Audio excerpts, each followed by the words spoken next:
and welcome. It's the Daytona International Speedway for the second time this week. Yes, we had a quick stopover at the Milwaukee Speedway, Milwaukee Mile, but here we are back to the high-flying high banks of Daytona. 2.5 miles around here tonight for the NORA Cup Series 2023. It is the regular season finale with 21 laps in the first stage, 57 in the second, and 96 overall. The Nightmare Graphics Animation Revolution 400. Yes, it's close to 400 kilometers, close enough that we'll call it the Animation Revolution 400. We appreciate Nick Geilis and Ronnie Norman sponsoring this one. Welcome once again, ladies and gentlemen. I'm Trevor Greenfield. So great to be with you again here on VirtualRacing.Network for live coverage of the NORA Cup Series and iRacing. And love to welcome in once again team owner and veteran sim racer Christian Snyder. Welcome back to the booth, my friend. What are we looking at tonight? I know we were just here Sunday night, but what could we see here tonight for the NORA Cup Series at Daytona?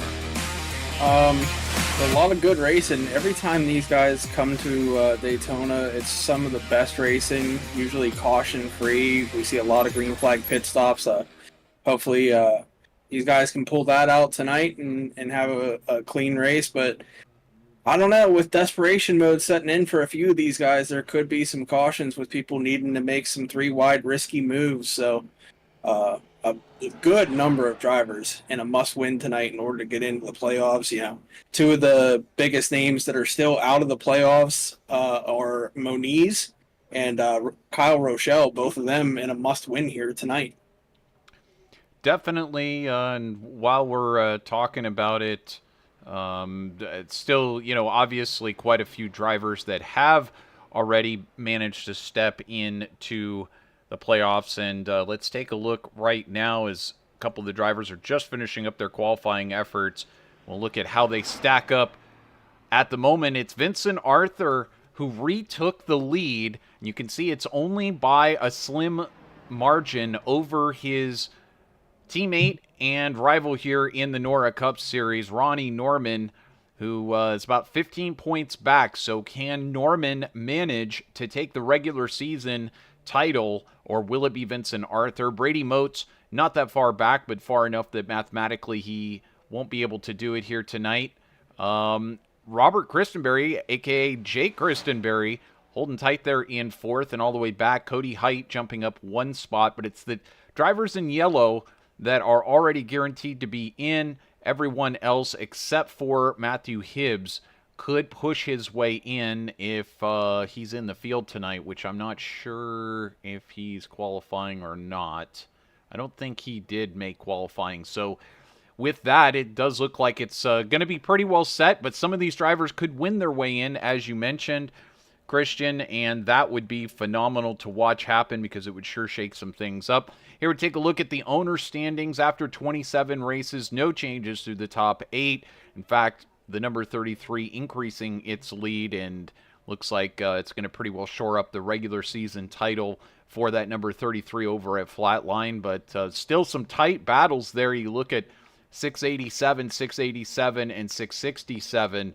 Very close for JRC, number 7, Ready to Wreck Racing, number 15, and Flatline Motorsports. And with that, I think qualifying is just finished up, so let's go ahead and get the field set for tonight's race here. Round number 28, the Nightmare Graphics Animation Revolution 400. And on pole position, Josh Conover. He's had a lot of great runs recently. Last night on the podium, here tonight, able to put it into pole position. Congratulations. And 4 1/1000ths of a second faster than Brandon Dunford for Nightmare Motorsports. So Nightmare getting one of their drivers up onto that front row. Congratulations to them. Then you've got on the second row Dustin Kleba and Everett Couts. Third row will be Dakota Moniz and Cameron Thompson. And continuing through on that fourth row is going to be Jacob Malone and Jacob Gladelich. And then Nick Eilis and Cody Reeder, Joey Stats, and Ronnie Norman. And then we've got Brian Powell and Cody Height. In 15th will be Justin Moody and Chad Engel. 17th will be Todd Slauson, and next to him will be Peyton Tulloch. Jake Christenberry going to have to start from a ways back in 19th, and Anthony Mackie alongside him. Joshua O'Connor. Almost wanted to call him Conover, but Joshua O'Connor going to be starting 21st. Ryan Bird. Not a typical qualifying effort from him. He's going to be all the way back in 22nd. Brady Moats going to be starting 23rd. A long ways to come forward for him and Matthew George. I think maybe they just want to avoid early incidents. Tom Senchek for Late Apex Racing. He's in the show. He managed to get in on points recently. Still hasn't gotten that win that he might be able to get here tonight. Ryan Patty also for Full Send Motorsports going to be starting towards the back. Adam Kulikowski and Stephen Henning on the second to last row. And the final starter tonight will be Josh Curry. So with that, we're all set to go here for round number 28 of the NORA Cup Series. It's Daytona. It's fast. There's a lot of drafting. What else do you need? We've got 3 stages to go, of course, 21, 57, and 96 overall. It should be a blast. If Sunday night was anything to go by, Christian, I am so looking forward to tonight. We're just about to kick this one off. I'm looking forward to it as well, and as soon as this green flag falls, Ronnie Norman is going to be the regular season champion because Vincent Arthur not able to make it tonight, and the green flag is in the air for Daytona. Well, that answer has been solved, but still so much to race for. A lot of these drivers looking to be able to get a win in the books. Haven't been able to do it so far for a number of them, and some of them could race and get their way into the playoffs here tonight with a win. So we'll see whether or not they can do it. Conover leads them with Kleba in second, Moniz in third, Malone in fourth, and Brandon Dunford in fifth at the moment. Cameron Thompson, he's somebody who could have raced for points and gotten himself in. I think it's a little too late for that now, but he could still race and get a win and get himself into the playoffs here tonight. He's one of those drivers to keep an eye on who's racing for everything, but he needs to get that win. Side by side here for Moniz and Jacob Malone. Yeah, I was about to bring that up. Jacob Malone trying to make the outside lane work here early with the help of Brandon Dunford in the 20 behind him, as well as Everett Couch behind him. But right now the inside lane kind of grouped together a little bit better. So I think they'll be able to hold the lead here for at least the rest of this lap. But Dunford, he is pushing that 31 car, and now you see Nick Eilis jump up to the top to help his teammate there, the number 20 of Dunford. Riding on board here with Moniz in third. I'm sure we're going to see someone come around the outside here very shortly, and here they come. Good momentum on the outside. Dunford following Malone forward for Brian Powell Motorsports. Here we go. Dustin Kleba jumps up, sees that run coming. He's going to take the lead from Josh Conover now. So it's that quickly. Things change here at Daytona. Move Dustin Kleba into the lead as they move off the back stretch. And now watch Brandon Dunford on the low side. He may have an answer. Actually, that's Nick Eilis, who's emerged in the big 3 car there at the top of the screen. The 31 of Jacob Malone on the low side. He's going to push up into second place. So Eilis, the sponsor for tonight, out of Milton, Florida. And by the way, to all of you, those of you in the Tampa, St. Pete general area, hope everything is going to be well and fine, and you have all your safety precautions in place for tonight and heading into tomorrow morning. Our hearts are with you. Fortunately, over here in the West Coast, we're not predicted to have much of the same thing, and that's why Brandon Dunford's out there instead of evacuating tonight. Some big movement here at the front. Here comes Malone to the front, Dustin Kleba alongside, but there goes Malone to the top spot, and here comes Cameron Thompson behind. Yeah, Cameron Thompson almost came down into Dustin Kleba, didn't realize there was a car down there and almost cut down into him, but now he's got help on that outside. But you can see the inside just has that better momentum right now, kind of tucked up close together in the front. So that's why they're able to build that momentum. And now we see the 85, Cody Reeder, peek his nose underneath Cameron Thompson there. Cameron Thompson kind of a sitting duck out there once things started to unravel on the outside line. This is going to be kind of the story all night long. Which line do you choose? Who are your friends? Who's going to push you? Looks like some good pushing going there for Cameron Thompson on that outside line with Brandon Dunford just behind him. Nick Geilis as well trying to form up and push him on the outside. But right now, it's all Jacob Malone and Dustin Kleba leading this show. And Joshua Conover has kind of left the building. He's moved all the way back. He's in 19th place. Here he is all the way back in 19th.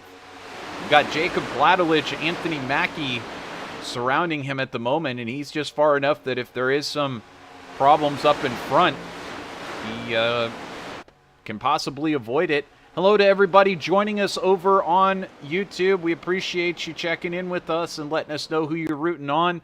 Christopher Thomas says, sorry, couldn't make it. The hurricane in Florida, and he got called in. Hey, I hear you. Definitely difficult times right now in Florida, and we hope you and your family, everybody that you know, is safe. And we hope this one just passes on through. And Harper checking in as well. Good to see you as well. Pull me up for an interview since Chris can't check his messages. Well, we'll give that a shot at some point. I don't know. Yeah, I saw the message. It's not the time right now. We're 7 laps into this thing. Maybe under caution we'll get you up here and get you an interview. But tell you what, that outside, it's starting to gain a lot of momentum. Cameron Thompson jumped up there, and now here he comes outside of Kleba. He's going to try to get the lead here within the next lap or so. That outside's starting to work. Well, we wondered when, that outside line might start to really pay off. And here it comes. You get that big push from behind, get enough momentum, and here you go down the outside lane. These drivers fire into turn number 1, and it does appear as though Thompson able to eke ahead on that outside line. But Malone still fighting back on the inside, pushed by Kleba. So much to go. So many laps here to go for the NORA Cup Series here tonight. Still very early on. Too early to do anything kind of silly. Hopefully, wow. Just as I say that was close. It's like almost on cue. Kleba nearly wipes out Malone in front of him. So we watch on here. Now, there is a second pack that's kind of formed a little ways back. And it's that pack is actually headed by Joshua Conover. And he's got about 1.4 seconds back. So I don't know if this is the survivor group. You've got Peyton Tulloch, Matthew George, Ryan Patty for Full Send Motorsports, Chad Engel, Anthony Mackie, Stephen Henning, Josh Curry, and Adam Kulikowski all in this group here at the back. And perhaps they're just waiting to see what's going to happen up in front, or perhaps trying some mad fuel savings. You know, it'd be insane, Christian. What if we went this whole race without a caution besides the stage cautions? It has happened before, and it was at this track for NORA. So we've gone completely caution-free at this track before. But now we see 3 wide here. Geilis jumped to the outside there of Dunford and didn't quite work out for him. So now we're 3 wide. Now, definitely Geilis getting hung out to dry on the outside. It's either he wanted to go backwards, which is a possibility. He says, I don't want to run at the front. Looks like he's just more than willing to fade to the back, but not really any place for him to slot in either. So he finally is going to get a chance to slot in, but not before he gets all the way back to 16th place. And certainly we move back to the front. There's Cameron Thompson like I said before, he could have gotten in on points. He just needed to be here for, I think, a couple more rounds and get some solid finishes. But instead, he's got it all on the line here tonight at Daytona. And he's going to gamble and see whether or not he can get that victory. He's looking pretty strong so far, but a lot of drivers still kind of sitting back at the moment. And we haven't heard the Jake Christenberry fan club checking in, but Christenberry rocking a little bit of a different paint job here tonight. See if we can get the camera to focus in on him. There he is. He's back in the Air Jordan DoorDash machine, all black and white. So used to seeing him with the red and white DoorDash. But kind of gives you Dale Earnhardt vibes there with that paint scheme. A little bit. Take the 2 off of the front and change that to Goodwrench, and you got yourself an Earnhardt paint job. Of course, I like the Wrangler paint job as well. Kind of miss some of those old school paint jobs. Didn't really see any retro paint schemes here tonight, besides Cameron Thompson's paint scheme, which isn't really that retro, but is nevertheless a real-life previous paint scheme. Yeah, usually Nightmare Graphics comes out with those throwbacks, but tonight they're doing that animation thing that they're doing with their team. And if you look at that 20 car, I can't tell exactly which Disney show that is. I think it's just sponsored by Disney there. Indeed, out of Florida. Oh, that would be Nightmare. Before Christmas. Nightmare Before Christmas, for sure. Yeah, so that's a really cool thing that they're doing with all their cars. As we see now, looks like Tim Harper is going to jump up to the outside there in front, but we'll take a look. Joey Stats got the Buzz Lightyear, number 43 out there. And Nick Geilis with Lilo and Stitch. Yep. So, fun stuff. Lots of fun things going on over at Nightmare Graphics, Nightmare Motorsports. And always fun to see them posting on social media. If you're not already following them, follow Nightmare Motorsports over on Facebook. They'll always give a little follow-up or little pre-race shout-out. And always worth seeing, always previewing their upcoming paint schemes. A lot of fun to be had. Currently, Cameron Thompson doing the job that needs to be done out here as the sun begins to set in the sky. Dustin Kleba riding along in second place behind, perhaps saving a little bit of fuel. But here comes the guy who we featured on the thumbnail, and that's because he actually led last time we were here at Daytona. That's Cody Height on the outside. He's got a run of momentum. Is he going to be able to clear Kleba and Thompson? So come across the start-finish stripe. He's got a good run on that outside line. Yeah, and I'm so used to seeing Tim Harper in a pay-to-win scheme. I said that I thought Harper pulled up there, but he's not racing tonight. Cody Height in one of his paint schemes, so interesting to see that he is now sponsored by Pay to Win too. So that's really cool. Definitely cool. Harper saying, "Just wish I could be out there tonight. Hurts seeing my 12 car out there and not me in it." I could understand that one, but Christian unfortunately is going through that every single race. Can't be in two places at once, but wouldn't it be nice? It definitely would. We see this second group here. They're not going to be any factor for the stage one, but these guys, they came in here with a goal to just survive stage one, and they're going to succeed for the time being, but they have lost the draft significantly. So yeah, 2.2 seconds, and we watched 2.3 seconds. We watched Sunday night, and 2.3 is possible to edge back in, but it would take quite a few laps. And coming up to lap 21, that will be the end of stage one. We'll get a caution, and then, of course, we'll also get a chance to speak with our sponsor of the race. And so we're looking forward to talking to Nick Geilis at that stage break. But here we go, some moving and shaking in the front. Thompson still in the front, Kleba behind, but here's Moniz, Reeder, and now Christenberry moves into 5th place. Yeah, I'm not going to be surprised to see Dustin Kleba jump to that outside. He's got teammate Cody Reeder leading that lane, so Reeder won't try to take him 3 wide. He'll try to push him. Well, And there he goes. looking across the track, Kristen Berry starting to move up in that 23, but tell you that it's looking like it's packing up there at the front as Kleba has moved down. Everybody's still sort of jockeying for position here as the sun begins to set and we start to head into night. Speaking of that number 12 car, here comes Joshua O'Connor on the inside underneath his teammate there in the 22 of Cody Height.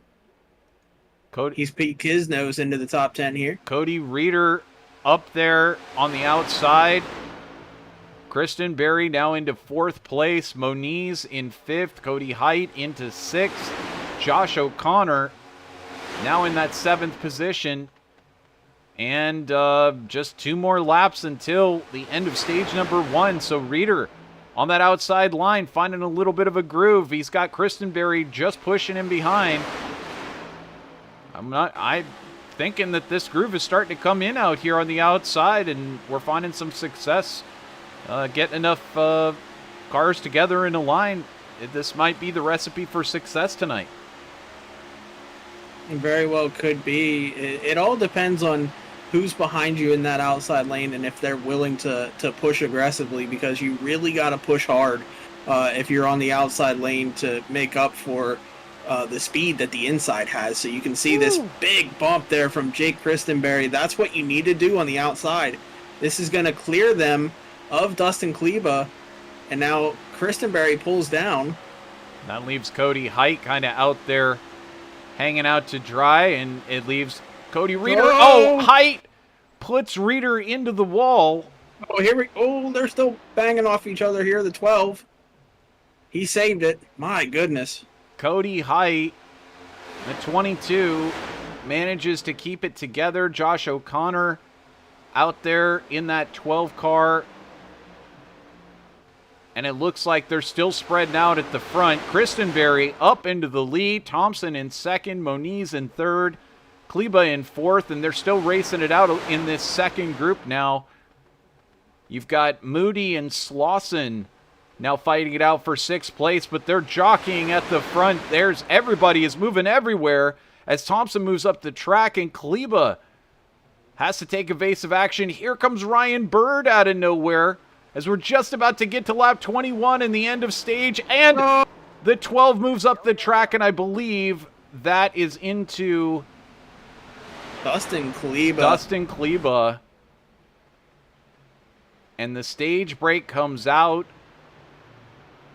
You just knew it was coming with them coming to the line for the stage. It was starting to get racy, and I don't think the 12 knew that he had someone up high. And Cody Reeder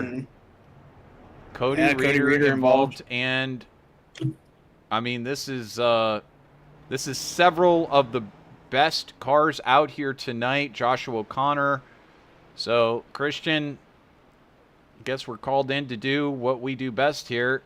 See also off track from Slauson, but we'll come back to that here in a second. So this took place ahead, and we'll just look at where Kleba is and what happens here.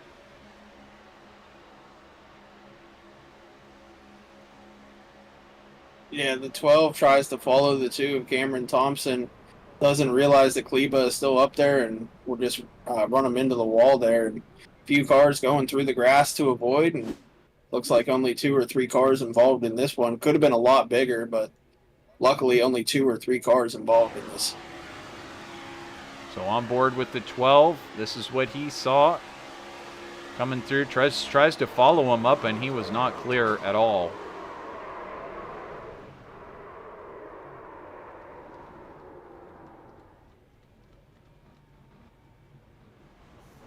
He did a great job locking up the brakes and not collecting anyone. As you can see, everyone's slowing down for the wreck here coming by. Now everybody coming in for that round of pit stops. Let's see if we can get to Cody Reeder. And this is what Reeder saw coming through this mess. He ended up coming to a rest on the track. So let's see what he saw. Wrecking up in front. Yeah, the wreck has been happening for quite a while at this point, so here we come. We're pretty slow on the track coming through this. He just comes to a complete stop, waits for it all to clear, Oh, almost gets taken out there. Now, what did Todd Slauson see in this one? Because I have a note that he had an off track right before the yellow flag. yeah, he drove way low to get through this and clips the grass to avoid the wreck. This is good driving right here.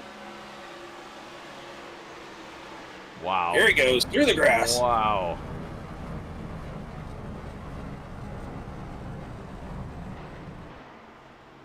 Wow, Slauson really does exactly what he needs to do. He clips a little bit of grass.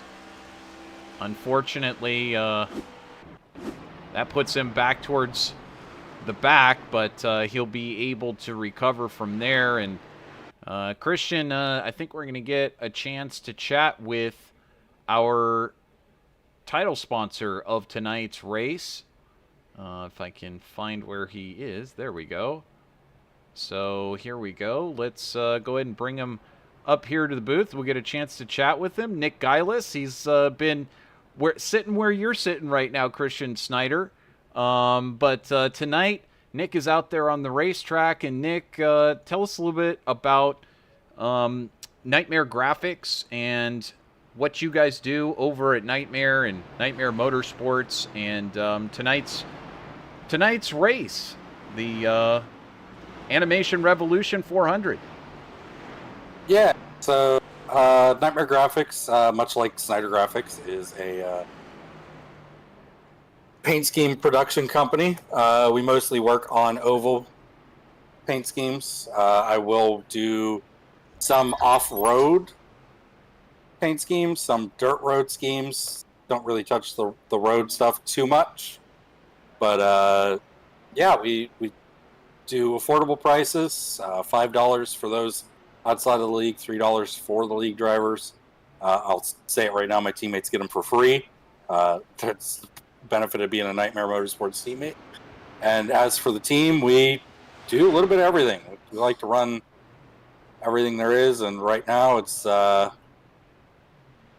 trying to get the 20 into the owners playoffs. So yeah, we're looking forward to it, and this Animation Revolution comes about as kind of a tribute throwback to, what was it, 2001, 2002, the old Looney Tunes cars, celebrating the 26th race of the season and Disney's 100th anniversary. So a little bit of everything in this one and kind of having some fun with it. Well, it's awesome that you were able to make this happen tonight, and of course we're having a lot of fun. This is Daytona. It's the end of the season, and I know that you guys have a lot of fun over at Nightmare Graphics. So keep up the good work with what you're doing, and hopefully those out there who see your good work on track and they need a car paint job, they'll send that work over to Nightmare Graphics. They can get you over on Facebook. I know Nightmare Motorsports on Facebook. Yep. And now we've gone green, so good luck. Yep. So with that, we're back underway here, and this is a very short caution, to be honest with you. But we'll get all that stuff off the screen, and we're back underway. So, but continuing that, if you have any more questions you want to get in touch with Nightmare, it's Nick Geilis, was it 17 at gmail.com?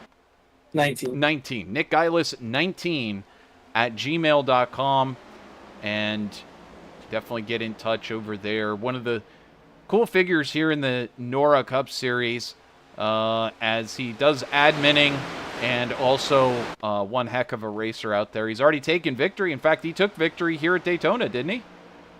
I do believe so, yeah. And now his teammate Joey Stats looking to take the lead off of Ronnie Norman here. And it looks like the outside's working pretty well at the moment. I believe that's Christenberry behind Joey Stats, working with him on the outside. Ronnie Norman has teammate Couts behind him. Well, as they race under our screens, there's Joey Stats up into the front now. Christenberry into second. Brady Moats for Ready to Wreck Racing in third. Ryan Patty Full Send Motorsports in 4th place. Actually make that move him up into 3rd as he now gets by on the outside of Brady Motes. And that low line starting to fade backwards again. So once again, we're seeing that outside line starting to really pay off here if you can get the right kind of help. Yeah, now we see someone we haven't seen up front in a while here, Brian Powell. He's been away for a few races, hasn't been here, but he's out front on the inside. But now we see, I believe that's Mackey, going to drop in front of him and take that spot. But out front still Joey Stats. He's going to block the inside lane's momentum. That leaves Kristen Berry out to dry on the outside, but he's got help from behind with Ryan Patty there in the 84. Well, that's how quick it all shakes up here. Great to see you, Robert Christenberry, Megan Beadle checking in. Christenberry Fan Club sending huge love to Jake tonight. Let's get a W. Well, that would be a great way to cap this regular season for Jake. Jake actually, being the top points earner besides everybody who has gotten in on wins. So doing a fabulous job out there during the season, consistently finishing in the top 15 and not wrecking out of races has done him a lot of good. But certainly he's not been in that win column yet.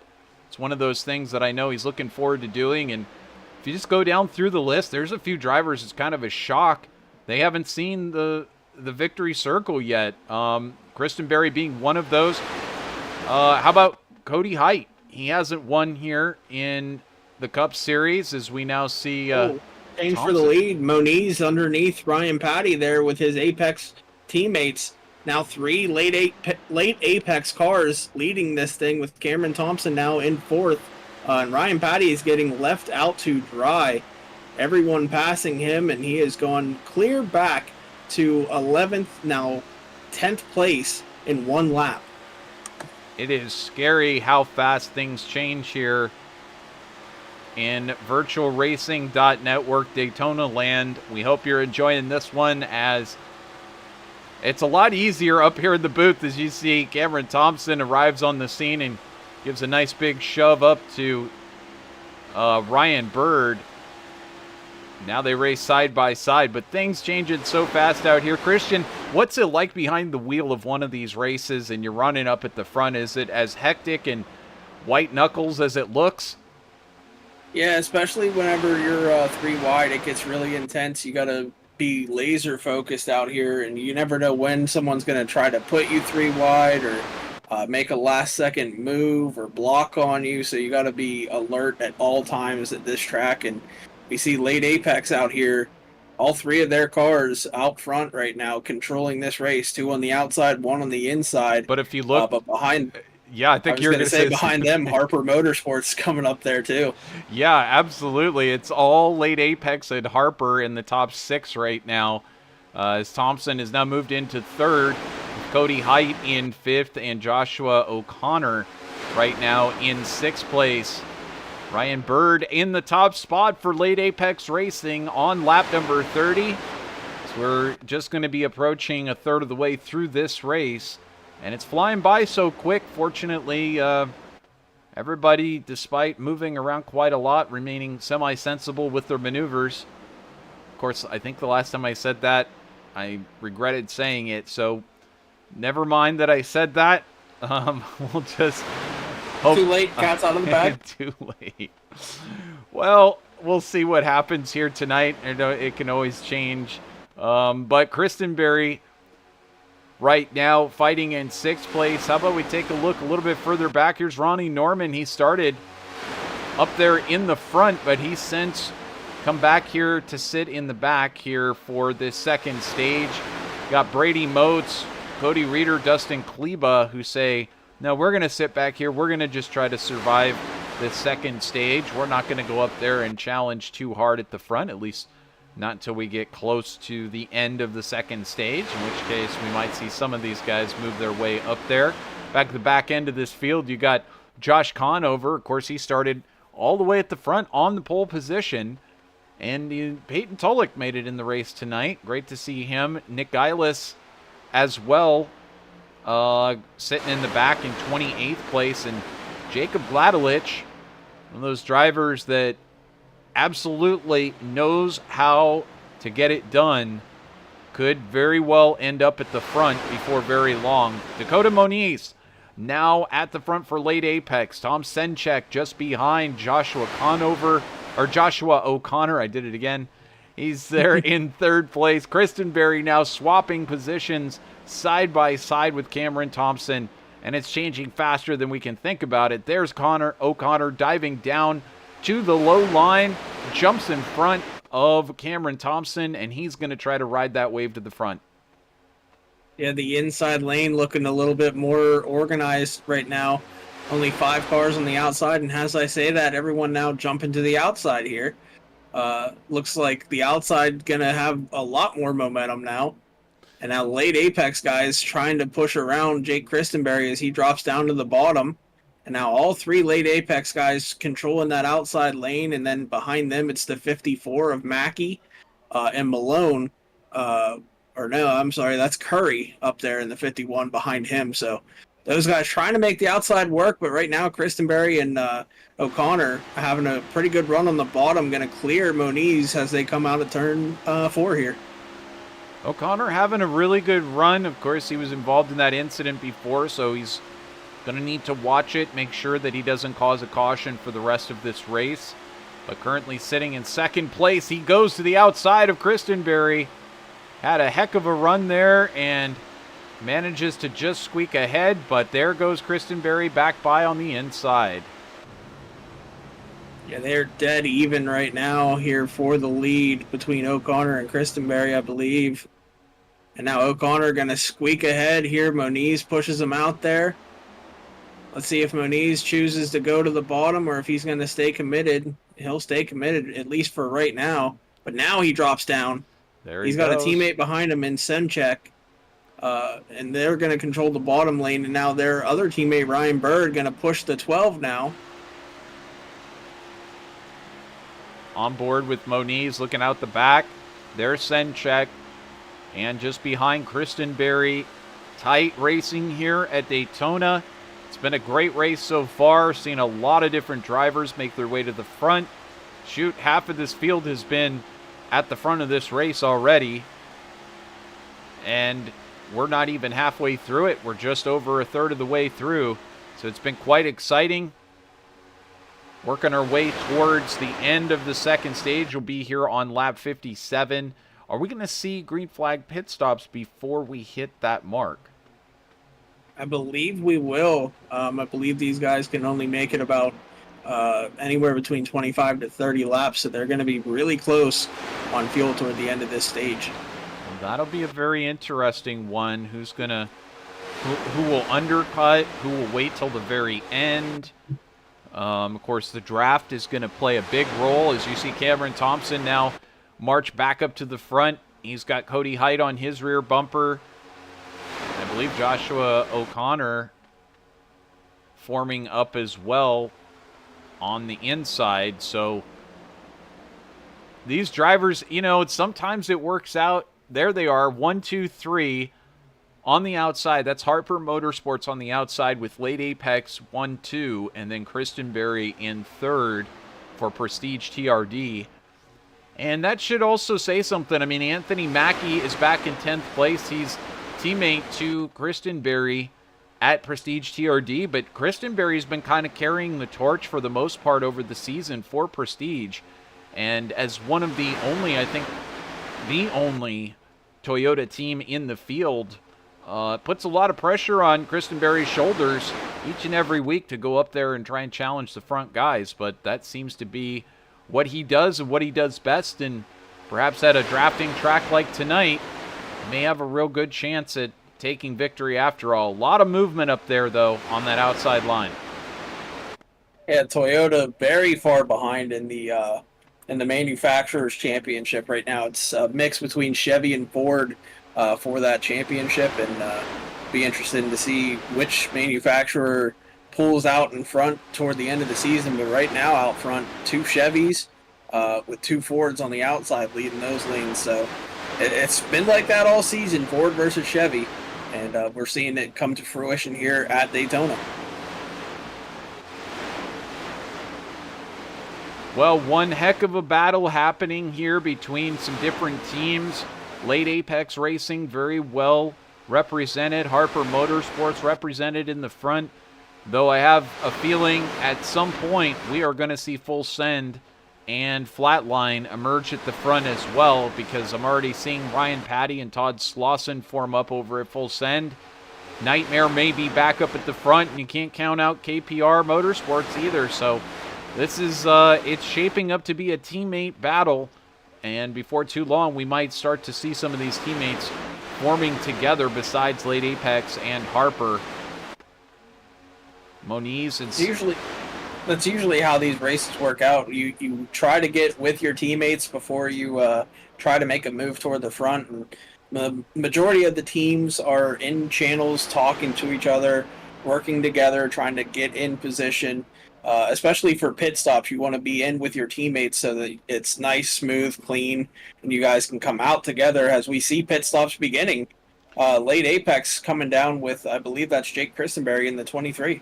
Very interesting maneuver there between these three and Christenberry. Obviously, Apex on the same radio frequencies, and they all choose to pit together. Christenberry, I think, just sensing that they were coming in, and he decided to respond. And so they sit on pit road. We go back out onto the track. And right now, Cameron Thompson takes over the lead with Cody Hyde in second, Joshua O'Connor in third, filling in for Tim Harper. Jacob Malone out there in fourth place, and now Adam Kulikowski, here come the Fords. One of the independents in the field, and now here, as you said, Harper Motorsports bringing it in. Quite a few of these drivers aiming for pit road. So we got Cody Height, Cameron Thompson, Joshua O'Connor, Anthony Mackie, Justin Moody, and Josh Curry all now coming into the pits. Why don't we put up the track map? You can see where your favorite drivers are at. A little easier if they're not in the middle of a draft pack, but you can see where the very edge of those packs are. Cody Height, first one out by a long stretch, 1.4 seconds up on Thompson. And I think all of these guys decided not to take four tires. Yeah, that's the right call. You want to do fuel only on this pit stop. And we can actually see on the track map there, Jake Christenberry very far behind Dakota Moniz and the rest of Apex Racing as they go by right there. There goes Apex. They are in a world of their own right now. This is shaping up to be their race, or well, at least their stage, because they are going to be in a world of their own from anyone else on the track. Well, Harper, Cody Height is now, he's 1.7, coming up on 1.8 seconds back. This is where the race is at right now, 2 seconds back, so he's really falling off quickly. If it gets over 2.5 seconds, he's not going to be able to pull him back in before the end of this stage. Yeah, he won't be able to pull him back in, period. He's by himself right now. He is at least 10 to 15 miles per hour slower than those three that are grouped up together. But he does have help coming behind him. Whether they choose to fall in line with him or go around him, it looks like they're going to go underneath him here. He's going to pull high. And then you'll see this pack whiz by him. Indeed, here they come. Cameron Thompson going to go by. The rest of the field still has not pitted yet, but now we see that there's 6 cars compared to 3, but they're a little too far back, in my opinion, for the end of the stage. But we see up front, Adam Kulikowski leading some laps out here. Yeah, and the thing that I'm watching here is that the lap times here for these guys, 47:31, 47:33, and if I take a look back here at where some of these other drivers are at, for example, looking over at Late Apex, we've got 46:85, 46:83, 46:82, so that undercut strategy, I think, is going to really pay off. Cameron Thompson, 47.66. These guys are running much faster with late apex because they're staying in a pack. They're working together. They're staying nose to tail. They're pushing each other. And that is working to their best benefit. And now everyone else coming in, Brady Moats, Ronnie Norman, number of these drivers coming in. You got one off in the grass there. Oh, man. He almost collected a couple of people on pit road. I think Dunford got into him a little bit. That was Brian Powell, who had a ride out through the grass there. This was just a moment ago. As he comes in to try to make this pit stop. And he's very late on the brakes. Very, very late. And he thinks twice of it. Heads out through the grass. Now he'll get an illegal pit entry here as well. Oh, I think correct. He will get an illegal pit entry, and he also tagged the one of Stephen Tulloch there, or Peyton Tulloch. Or was it the 20? Well, he got it in the front bumper of the 20 and the side of the one there of Peyton Tulloch. Well, Kulikowski, as I mentioned, one of the few independents in the field out there. Now they've lined up nose to tail, and I think they know there's a job to do. 46.84 and 46.82, these drivers, Todd Slauson and Patty and Stephen Henning, all in a group now for Full Send Motorsports, running at the back end of this group with KPR Motorsports, headed by Adam Kulikowski. All these drivers in the 46s here, so actually Henning a little bit further back, as now we've got Kleba and Reeder coming in together for KPR Motorsports to make that final pit stop, or to make that pit stop before the end of the second stage. So they'll receive service. That'll leave Kulikowski out there, and how much further can he go? Again, the end of the stage is 57. I don't think he's going to make it to there, but with these lap times, you know, maybe he's thinking the answer is to stay out. 46.97, 46.94, and then if I look back at late apex, 46.66, 46.64. So a third of a second faster for late apex. Christian, it's looking like late apex has the answer. I don't know if they've got enough of an answer when everything cycles around.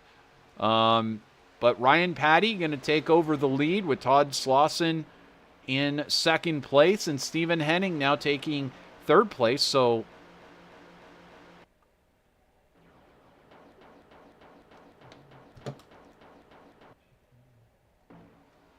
having a momentary glitch in our system here. Hopefully we keep everything running. But Ryan Patty, Todd Slauson, Stephen Henning there in third place.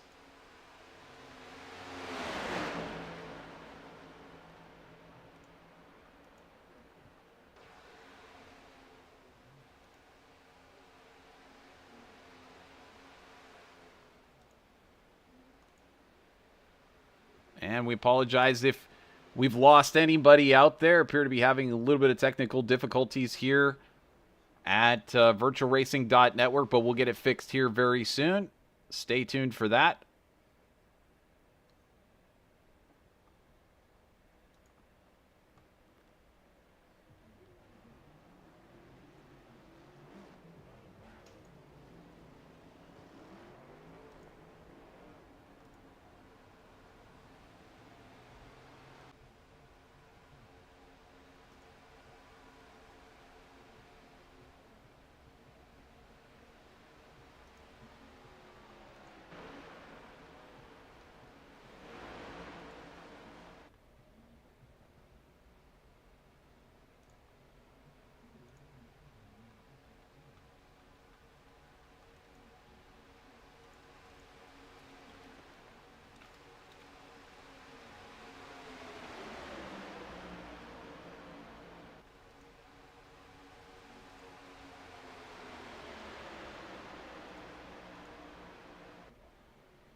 And welcome back here, VirtualRacing.Network. No idea exactly what is causing some of these technical issues, but either way, you can see what's happened.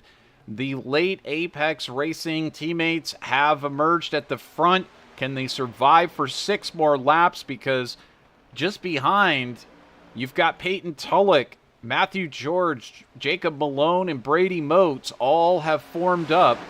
Are they going to be able to chase down? I believe they've got enough time to chase them down here, as it's now dropped under 2 seconds, Christian, but it was a very impressive run there of teamwork from the late Apex Racing teammates. Yeah, when I saw them all come out together, I knew that it was going to be a problem for everybody else that maybe wanted to win stage 2 because they're so grouped up together. Still waiting for the cameras to come online for me, but they were out front by a lot, but it looks like it has slimmed with the lead there. Well, Dakota Moniz, Tom Senchek, Ryan Bird doing what they need to do out front. Unfortunately, it's all going to come back together here in just a moment. Can they survive 5 more laps? 1.3 seconds? I don't think so. We're going to see Peyton Tulloch come by like a freight train here pretty soon.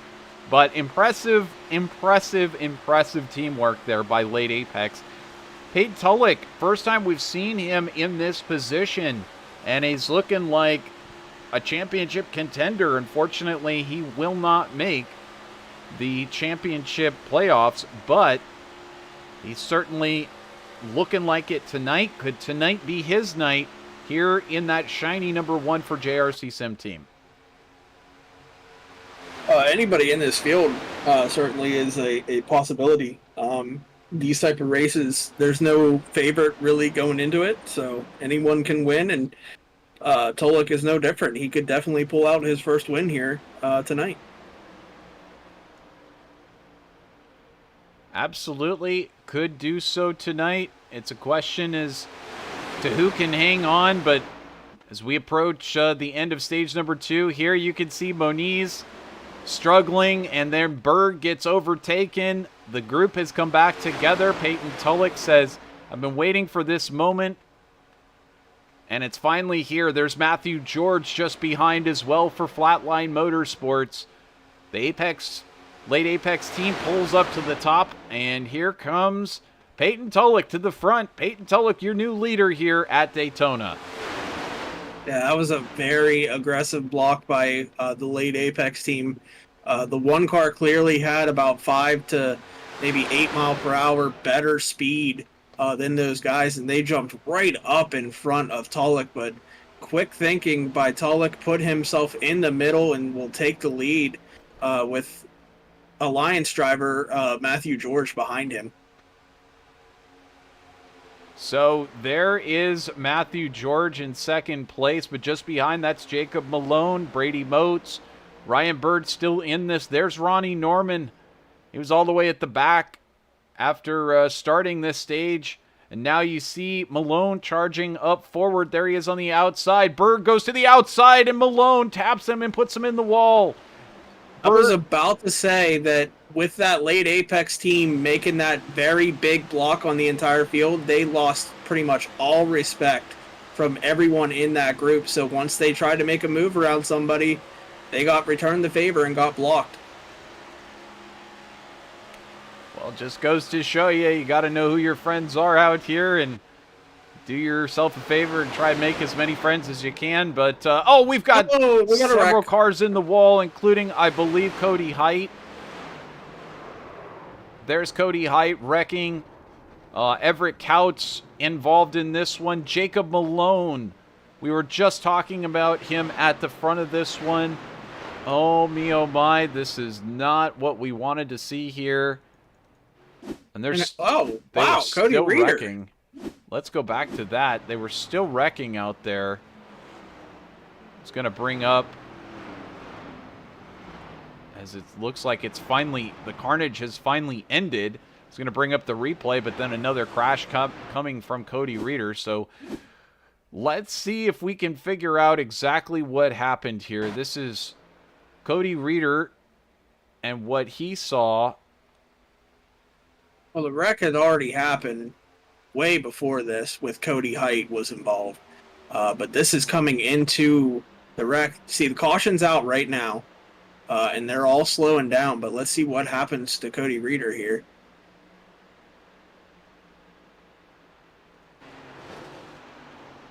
Oh, and he just tags Kleba.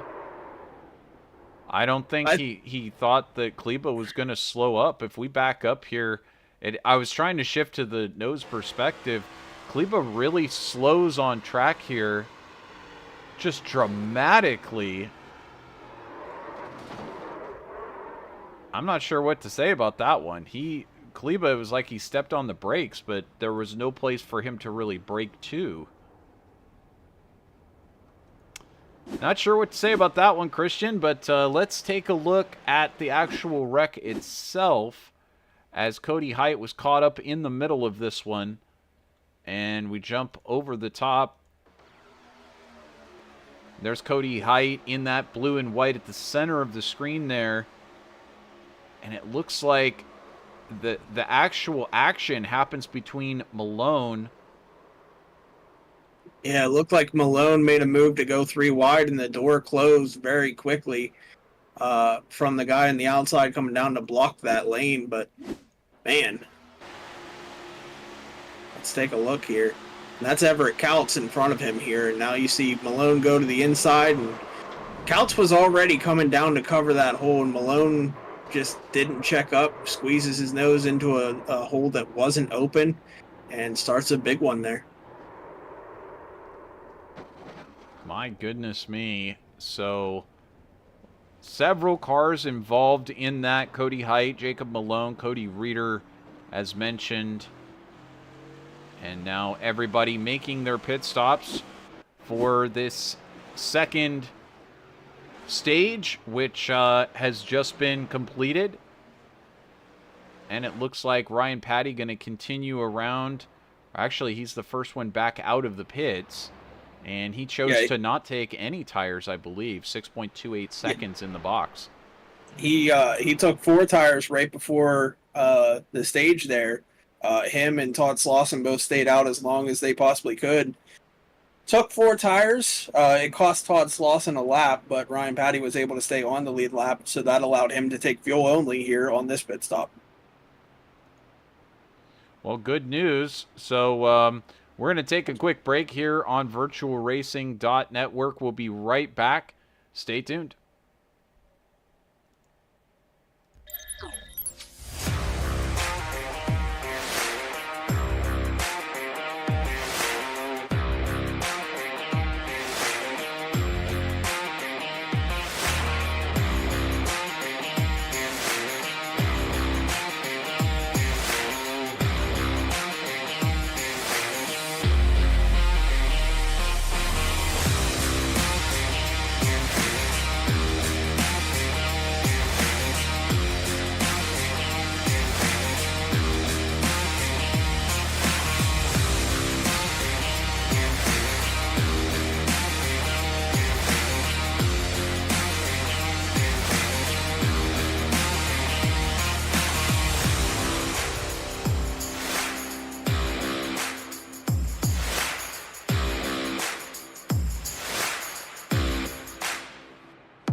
Welcome back here on VirtualRacing.Network. Hello to all of you joining us for a very exciting race here at Daytona. It's the Animation Revolution 400, presented by Nightmare Graphics. And it's been an absolutely thrilling race filled with strategy as we saw late Apex teammates come out here and put on a show with an earlier pit stop. And hang on, we're not going green. we're now delaying one lap until we come back to green. But Ryan Patty has now taken over the lead here at Daytona, and he'll be the first one to lead us back here momentarily. Jacob Gladelich in second, Kulikowski in third. We had something just happen here. I'm not sure if we go back. Brady Moats and Peyton Tulloch having a moment. This was not long ago. I think they're just sorting some things out, as it looks like, is that Bird who slowed down? Yes, it was Bird. And then that's Kulikowski who slowed down as well, and that lets Moats and Peyton Tulloch, I believe, come by. So fortunately, not an incident under yellow, but they were just restacking the field. And I'm not sure if you know, Christian, maybe that was some sort of administrative penalty or something. No idea what that could have been. I mean, the only thing I can think of is maybe some cars pit to top off on fuel and needed to be ahead of those cars that maybe got a penalty, a speeding penalty in pit road. So maybe that's the reason for the slowdown. But either way, we are good to go for this restart. It looks like everybody is grouped up and ready to go. And Ryan Patty going to lead them to green here in the 84. This is going to be an exciting finish to this race here tonight. Going to be about 35 laps or so to go when we come back to green.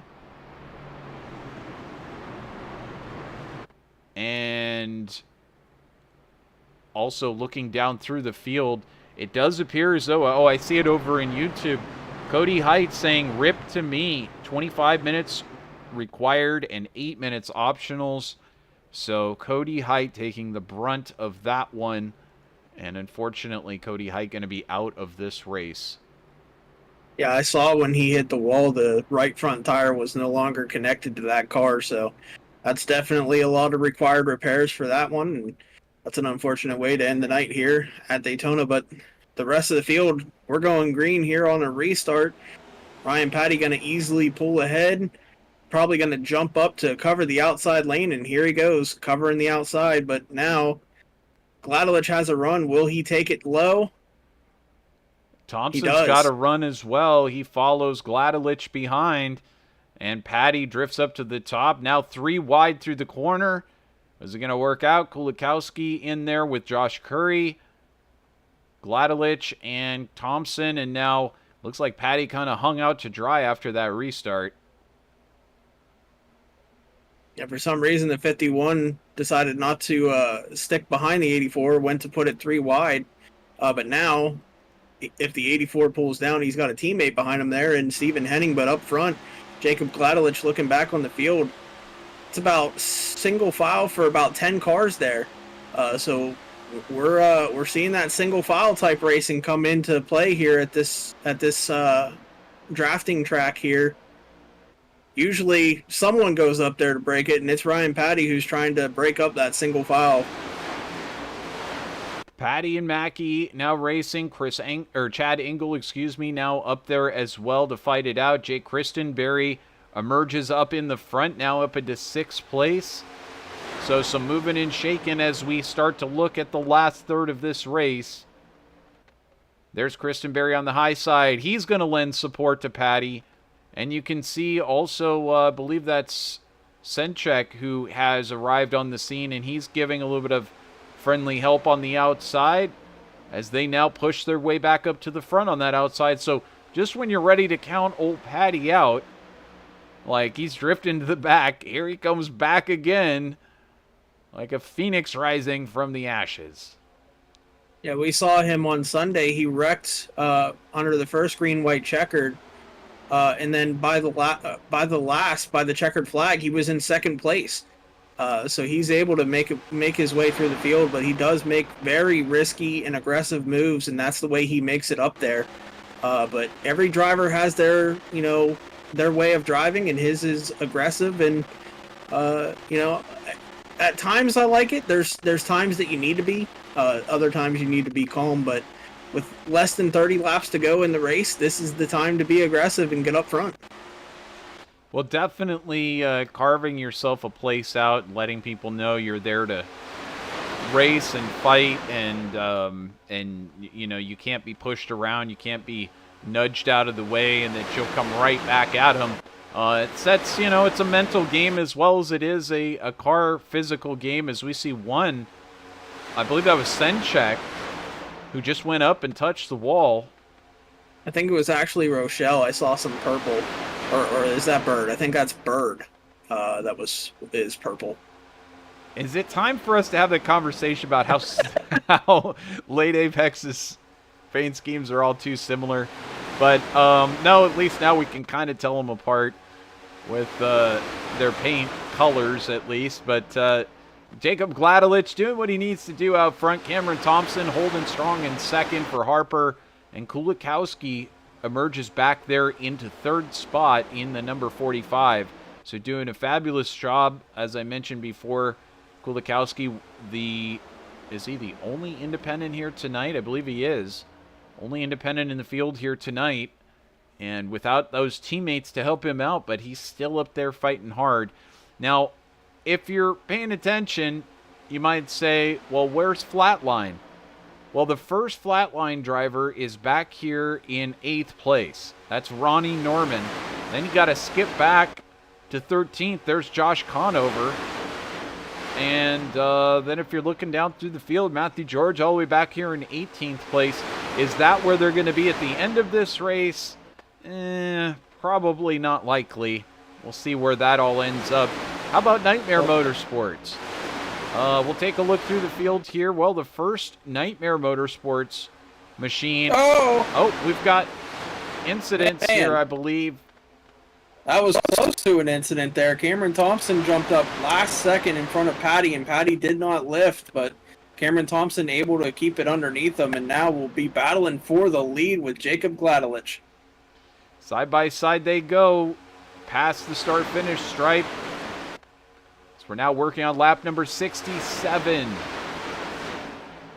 On here, Ryan Patty, he's going to leave Cameron Thompson out to dry there. He didn't necessarily like that block that Cameron pulled. We'll take it 3 wide and send him to the back. Now Adam Kulikowski almost made it 3 wide there. He pulled out, thought about it, and then pulled back into the inside lane. But you can see Cameron Thompson, he is on his way to the back there. No one is jumping up there to help him. Yeah, real tough to jump up to that third lane and try and help that lane. Sometimes it'll be where in the second groove, people will kind of move up the track, and then that'll become the default second groove up at the top. It just kind of depends on how it works out. But right now, Cameron Thompson gets left behind the main group and falls all the way back there to 10th. As now Patty and Gladelich fighting it out side by side for the lead of this race, with Kulikowski just behind Gladelich. And now Patty edges on the outside in the Carvana number 84. He moves ahead just ever so slightly, but now falls back. So they continue to swap draft. How about Justin Moody now for Prestige TRD? One of those TRDs at Prestige who was riding in the back, and now he's managed to get up here into the front. He was just in 5th place.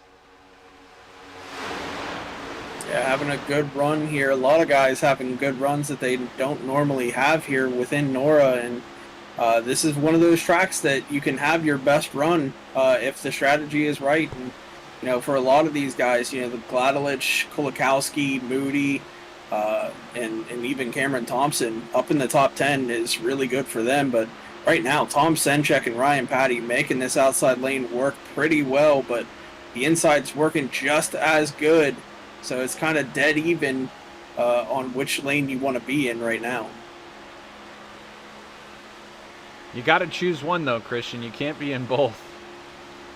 Yeah, you do have to choose one, and it's a 50-50 on what you want to choose right now. And I mean, I would say maybe 45-45 with a 10% chance you run the middle and make it 3 wide. Well, and it's kind of like waves of momentum, and you're trying to choose which wave to ride to the front.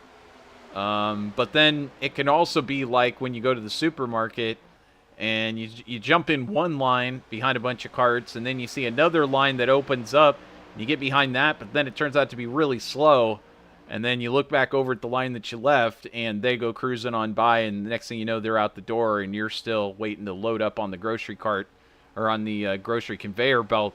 You know, it's one of those things, and then you kick yourself. You say, I shouldn't have jumped. I shouldn't have jumped lanes. I should have stuck where I was at. And it's exactly that same kind of mentality. You really don't know, but you get that gut instinct as the driver. And as we can see now, Gladelich and Kulikowski are the top 2 drivers, with Patty starting to fall back on that outside line. There's Justin Moody on the inside. That makes 1, 2, 3 on that inside line, who are now forming up there at the front, as Patty starting to struggle with Senchek's help and starting to drift backwards. Yeah, another thing to mention about Moody, if he wins here, he gets locked in to the playoffs. So he is in a must-win situation if he's not locked in already. So that's something to keep an eye out for. Absolutely, as we watch for Justin Moody, there he is on the outside now. He covered Ryan Patty. Taking a look back at Patty. See, race is on. There comes the push from Patty.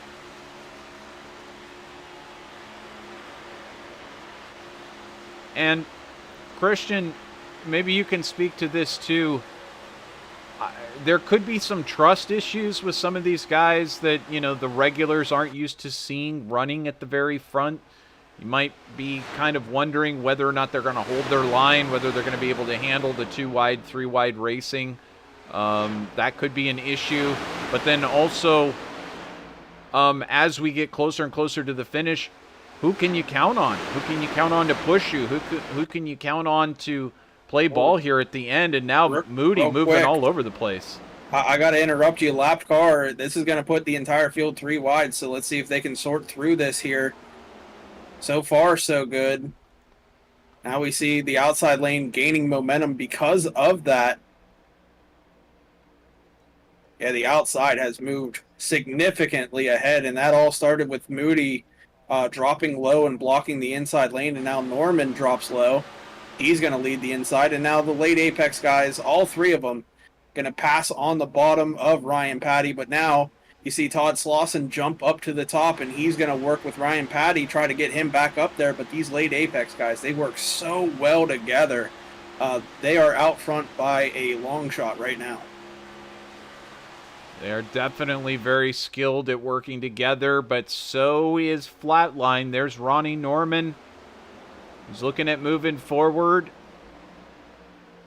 He jumps to the outside line. Is that going to be the new preferred line? I don't know. It looks like it's starting to fall back a little bit. As now Senchek, Moniz, and Bird hold their position on the inside. Oh, and he's got a teammate behind him working with him, and he's also got a few Chevys behind him that are aligned with them. So I'm sure these guys are going to work together, these 4 cars on the outside.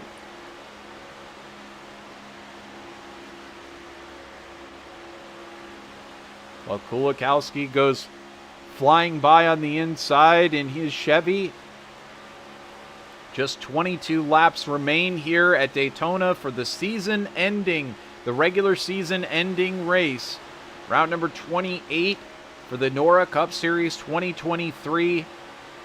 The sun just about to finally set in the sky, and you can see the night coming on and the lights coming on overhead here at Daytona International Speedway.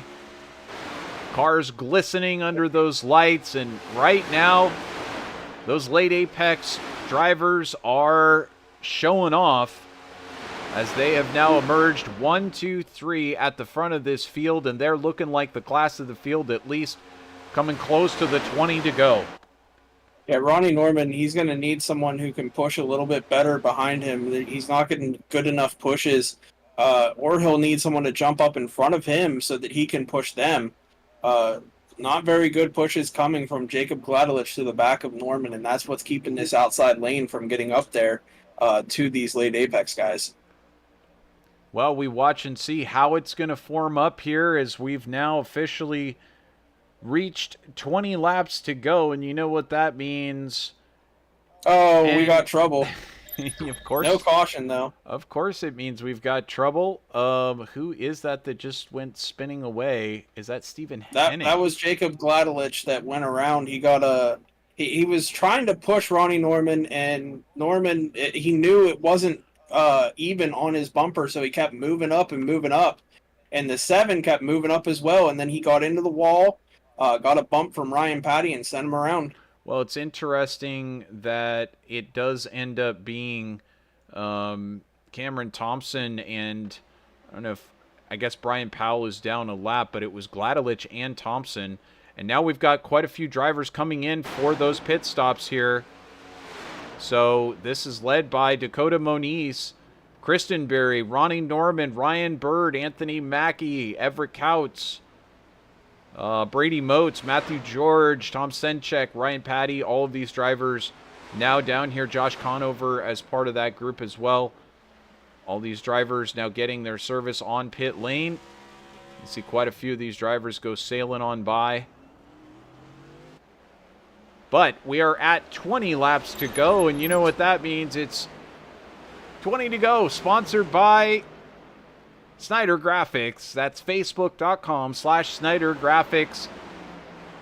Doing a fabulous job putting together all of those liveries. Look at this.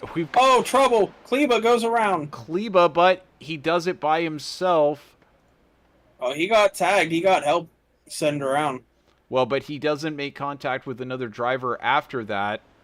And we'll see if we can get a shot of him coming into the pits here in just a second. This was Kleba coming into the pits a moment ago.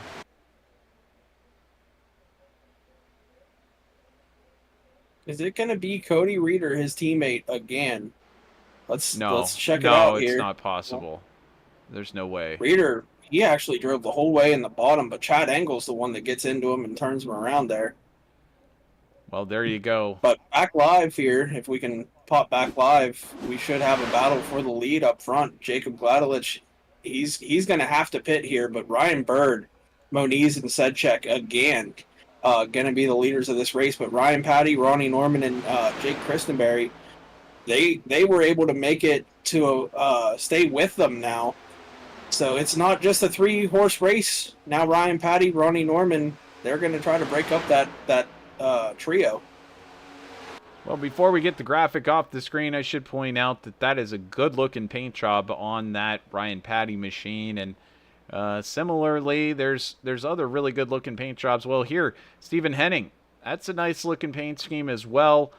Full Send.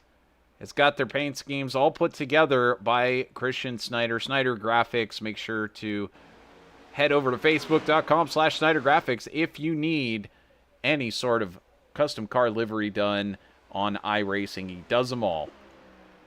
And here we go, back to the live picture. Jacob Gladelich still holding on out there, but he is going to have to make that pit stop. I think he's just kind of waiting it out, Christian, to see if maybe there'll be a yellow and he can come in and hold the track position. Like everybody else will come in maybe to take tires or, you know, a little bit extra fuel for the green-white checkers or something.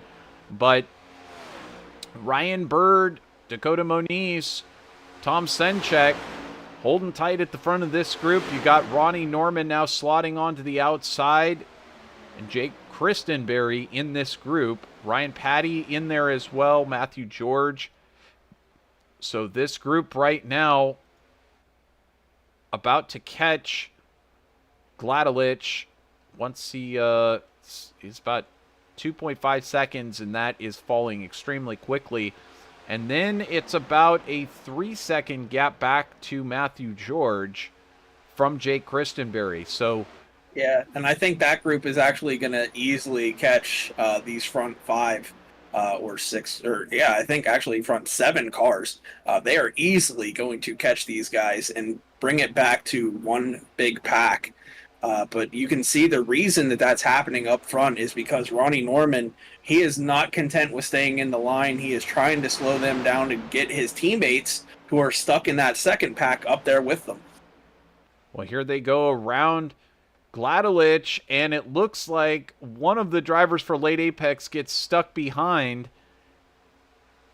Yeah, and that was a little bit of a pick there by Ronnie Norman. He was on his outside, chose not to go higher to give him that lane, and that breaks up those Late Apex cars. Whenever you work really well together, everybody else sees that, and they see that you need to be broken up, and that's the way that they're going to win. If those 3 cars were working together still, it's a completely different story now with them broken up. Has now Ronnie Norman going to try to take the lead off of these guys, and now Tom Senchek going to probably fall in line on the bottom with his teammates, but Norman with a big push from Jake Christenberry here. Here comes another one. He's going to easily take the lead. Ryan Patty going to follow them by here. We've got Emily Christenberry checking in. She says, let's go Christenberry. Well, he's right there in second place, and right now Jake Christenberry has as good a chance to win here tonight as he has had all season long. Ryan Patty is racing for Full Send Motorsports. Full Send desperate to get a win here. They've managed to go every season and get a win in NORA Cup, and they would love to be able to get another win, especially in the regular season. Yeah, all 4 years we've been in the playoffs in some sort, and this is the last chance for one of the cars to make it in. Hopefully Ryan Patty can get it done, but you can see the Late Apex guys now trying to make the outside lane work. They've been mostly working the inside all day, but now those 3 alone up on the outside. But you can see in the background that pack coming. Matthew George, he has it down to a 1.5 second gap to Senchek now, so he is coming pretty quick.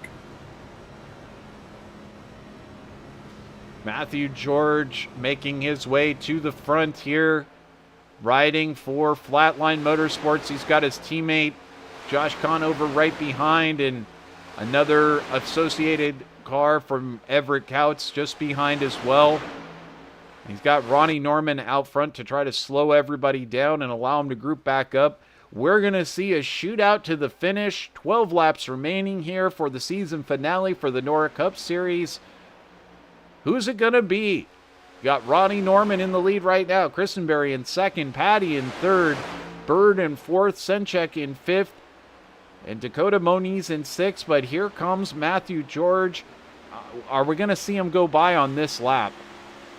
It's possible. I don't know if they'll go by. We've seen it before that these Late Apex guys will throw aggressive blocks. And, I heard earlier today that Josh said, if someone blocks me that aggressively, I'm not lifting.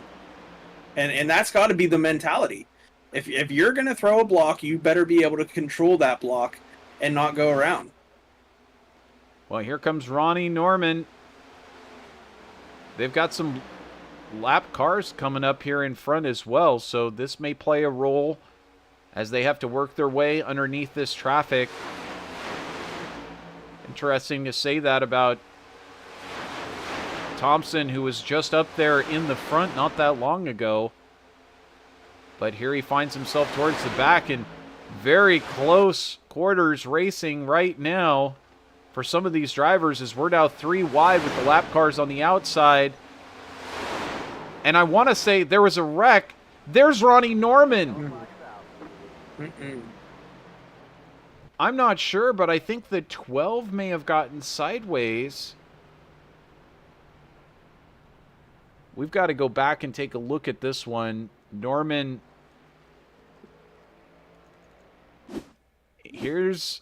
everything got very, very close here, and I don't know what to say exactly happened here, but there's Ronnie Norman, center of the screen at the front, and there you see the 12 come over, but who is that behind?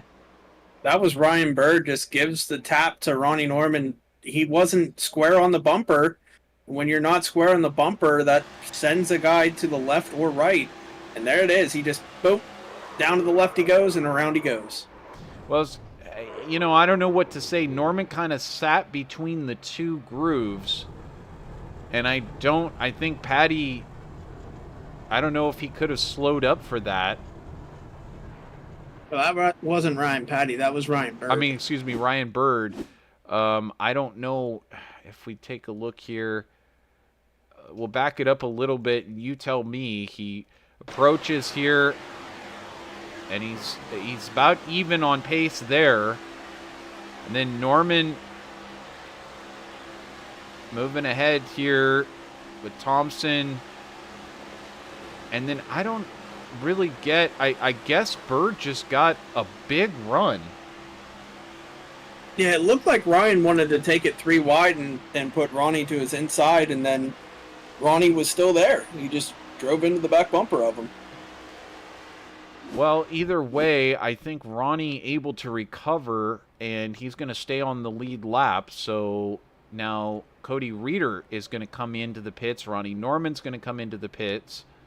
Dustin Kleba, Nick Geilis coming in. All these drivers are still on the lead lap. And Todd Slauson, Jacob Gladelich, and I believe Adam Kulikowski still on the lead lap. In fact, almost everybody is still on the lead lap all the way back to... Is Joey Stats still... No, Joey is not, but I'm not sure if he's going to get the wave around. I don't think he's going to get the wave around. So, Ryan Patty, your new leader here for Full Send Motorsports, with Jake Christenberry in second, Tom Stenchek in third, Dakota Moniz in fourth, and Matthew George in fifth. Some moving and shaking here. We're going to take a momentary break, catch our breath, and get ready for the end of this one, or is it? We'll have to see, but stay tuned for some high-flying action to finish this one out here at Daytona. Be right back.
And welcome back, those of you who are joining us here on YouTube Live.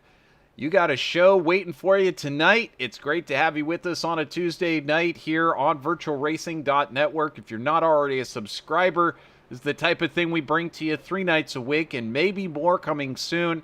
So you want to be subscribed. to VirtualRacing.Network. It's so easy to do. You can also follow us over on Facebook. And please like this video. It'll get out to more race fans just like yourself out there in the YouTube algorithm world. We've seen a heck of a race so far. Who is it going to be who's going to take victory here, Christian? It could be Ryan Patty for your Full Send Motorsports. It could be Jake Christenberry for Prestige TRD. It could be Tom Senchek for Late Apex. We're just about to go racing and find out. Yeah, anyone still able to win this race, even the cars that are one lap down now, they'll have a chance if there's another caution, but we are back under green here at Daytona. Ryan Patty with a good start. We'll probably see him jump up to the outside to block that lane of Christenberry. Or he could stay down on the bottom and let Tom Senchek push him. So far, he's going to stay on the bottom. Not much of a run-up on top, surprisingly. No, not a run up there yet, but that seems to come on really fast. Oh, Jake Christenberry, he's going to get put in the middle. We're 3 wide. We're 4 wide on back in the field. Oh, man. So much movement going on right now as everybody jockeying to get up there. And we've got a yellow right now. I believe it's Cameron Tom. No, it's Chad Engel. And that was because of that 4 wide. So that was definitely the cause of this one. They were 3 wide, 4 wide. My goodness. I think he's the only one involved, though, in this incident. I don't see any other names. Let's take a look and see what happened, Christian.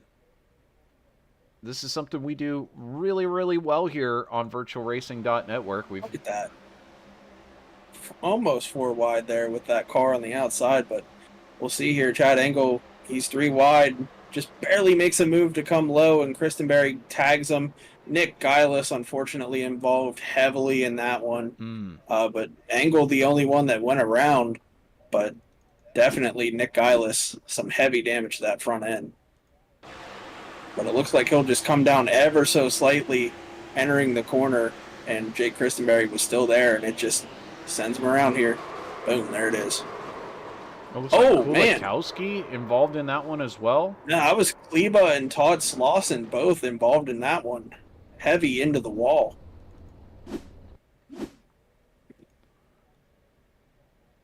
Well, we'll try and get an onboard with these drivers. Here's Slauson and what he saw. There's Kleba on the inside. Oh, huge incident. I didn't hear him punch that front end in, though. Oh, it's definitely punched in because you can see the back end of Kleba destroyed, and he got his rear end hit by, I think it was possibly the 7 car. Someone got into the back of his car heavily. Well, let's see what Nick Geilis saw as he came through that mess. Poor Nick Geilis, his race that he was sponsoring here tonight and just trying to make it through, get to the end, possibly take the victory as he did earlier in the season. Just nowhere for him to go. No. He had cars to his outside and cars to his inside, so he just had to hope that he could brake in time. But a car going in a straight line is not going to brake as quickly as a car sideways. So Cameron Thompson saw following all of this just a little further back. You see the smoke up in front. See the cars turning around. Just missing car there, so able to get through just fine. Still sends it down onto pit road, and so we reset here, and we're going to be... Are we going to do green-white checkered this time? If we get the 1 to green this time, it'll be an unofficial green-white checkered. Okay. But if it's still 2 to green, it'll be an official green-white checkered.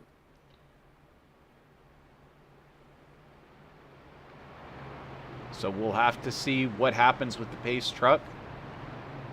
And of course, the way that you can tell, for those of you that are not aware or not in the iRacing sim community, one of the racers out there, is the lights on the pace truck will go off. Of course, that's the way it goes in real life, but either way, that's the way you know. It's the only way you know. They don't give you a command that says going green through the sim except for the spotter. And there the pace truck lights are off. So we'll be going green next time by. And so Patty and Senchek, Peyton Tulloch back into the front. Dakota Moniz, and hey, Christian, who's that guy in 5th place? Never seen him before. That's strange. He's kind of been towards the back of this field for most of the race. He qualified on pole position. And then Joshua O'Connor. No, Josh Conover. Wow. That's who I meant. Well, yeah. Oh, man. Yeah, I don't know.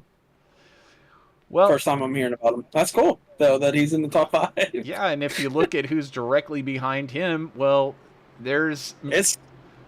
he's actually got a teammate in front of him and behind him with Matthew George. My goodness. That's right. Well, it's interesting with George because he's Mr. Somehow I arrive in the top 5 at the very end. And that's been the game that he's played all season long. But George, very skilled. It just so happens that he usually ends up around the top 5. But, of course, more than capable of taking victory just like any one of these other drivers. It's been a while since we've seen him in victory lane, though.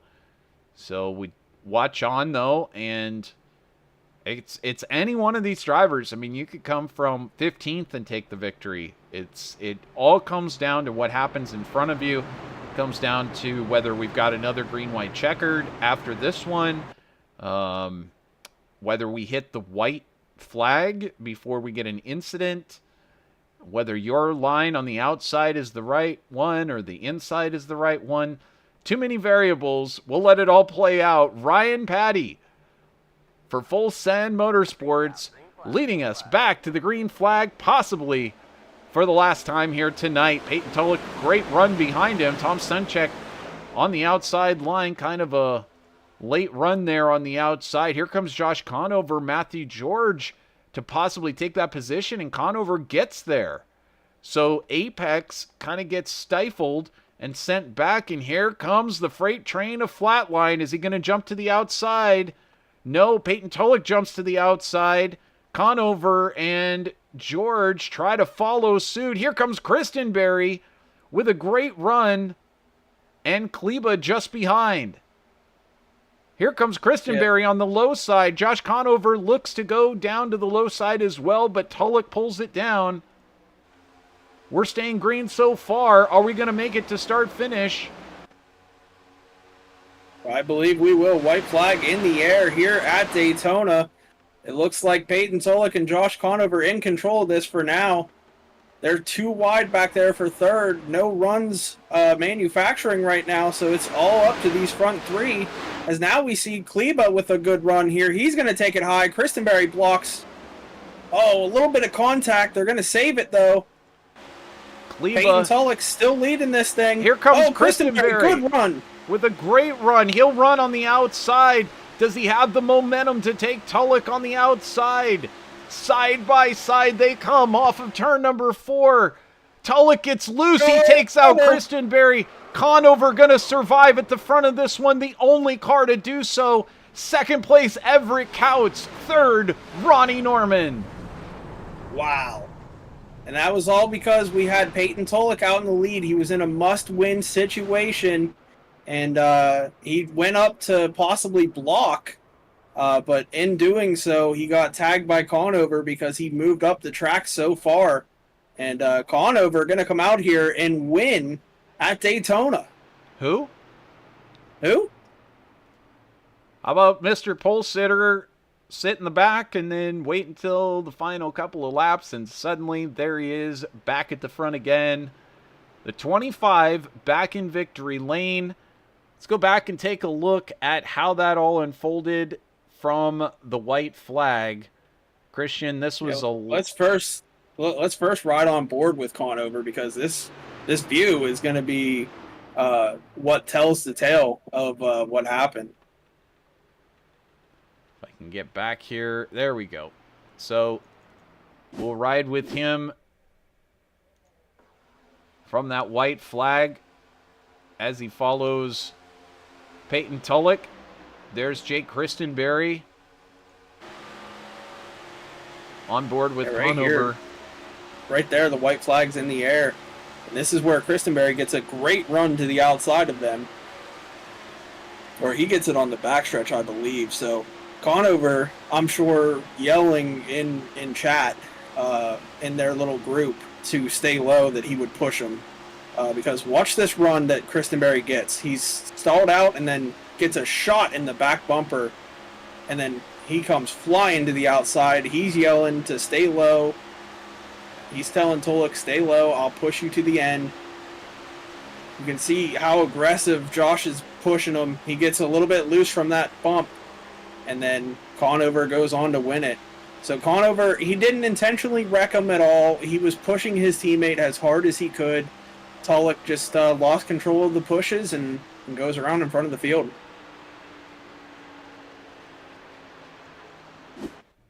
Back to the live picture, and Conover celebrating on track.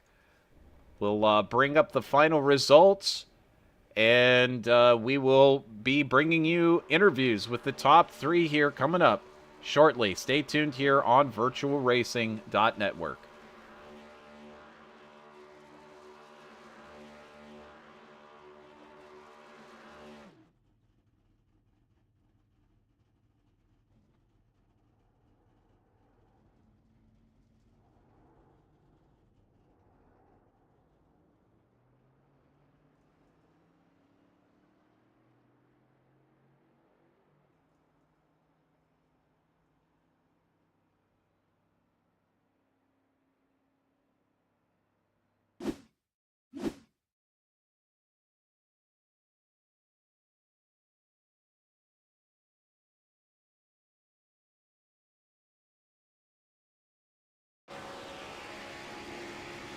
And before we get to the final results, let's watch how it unfolded for Peyton Tulloch here as he was coming to the very final couple of corners.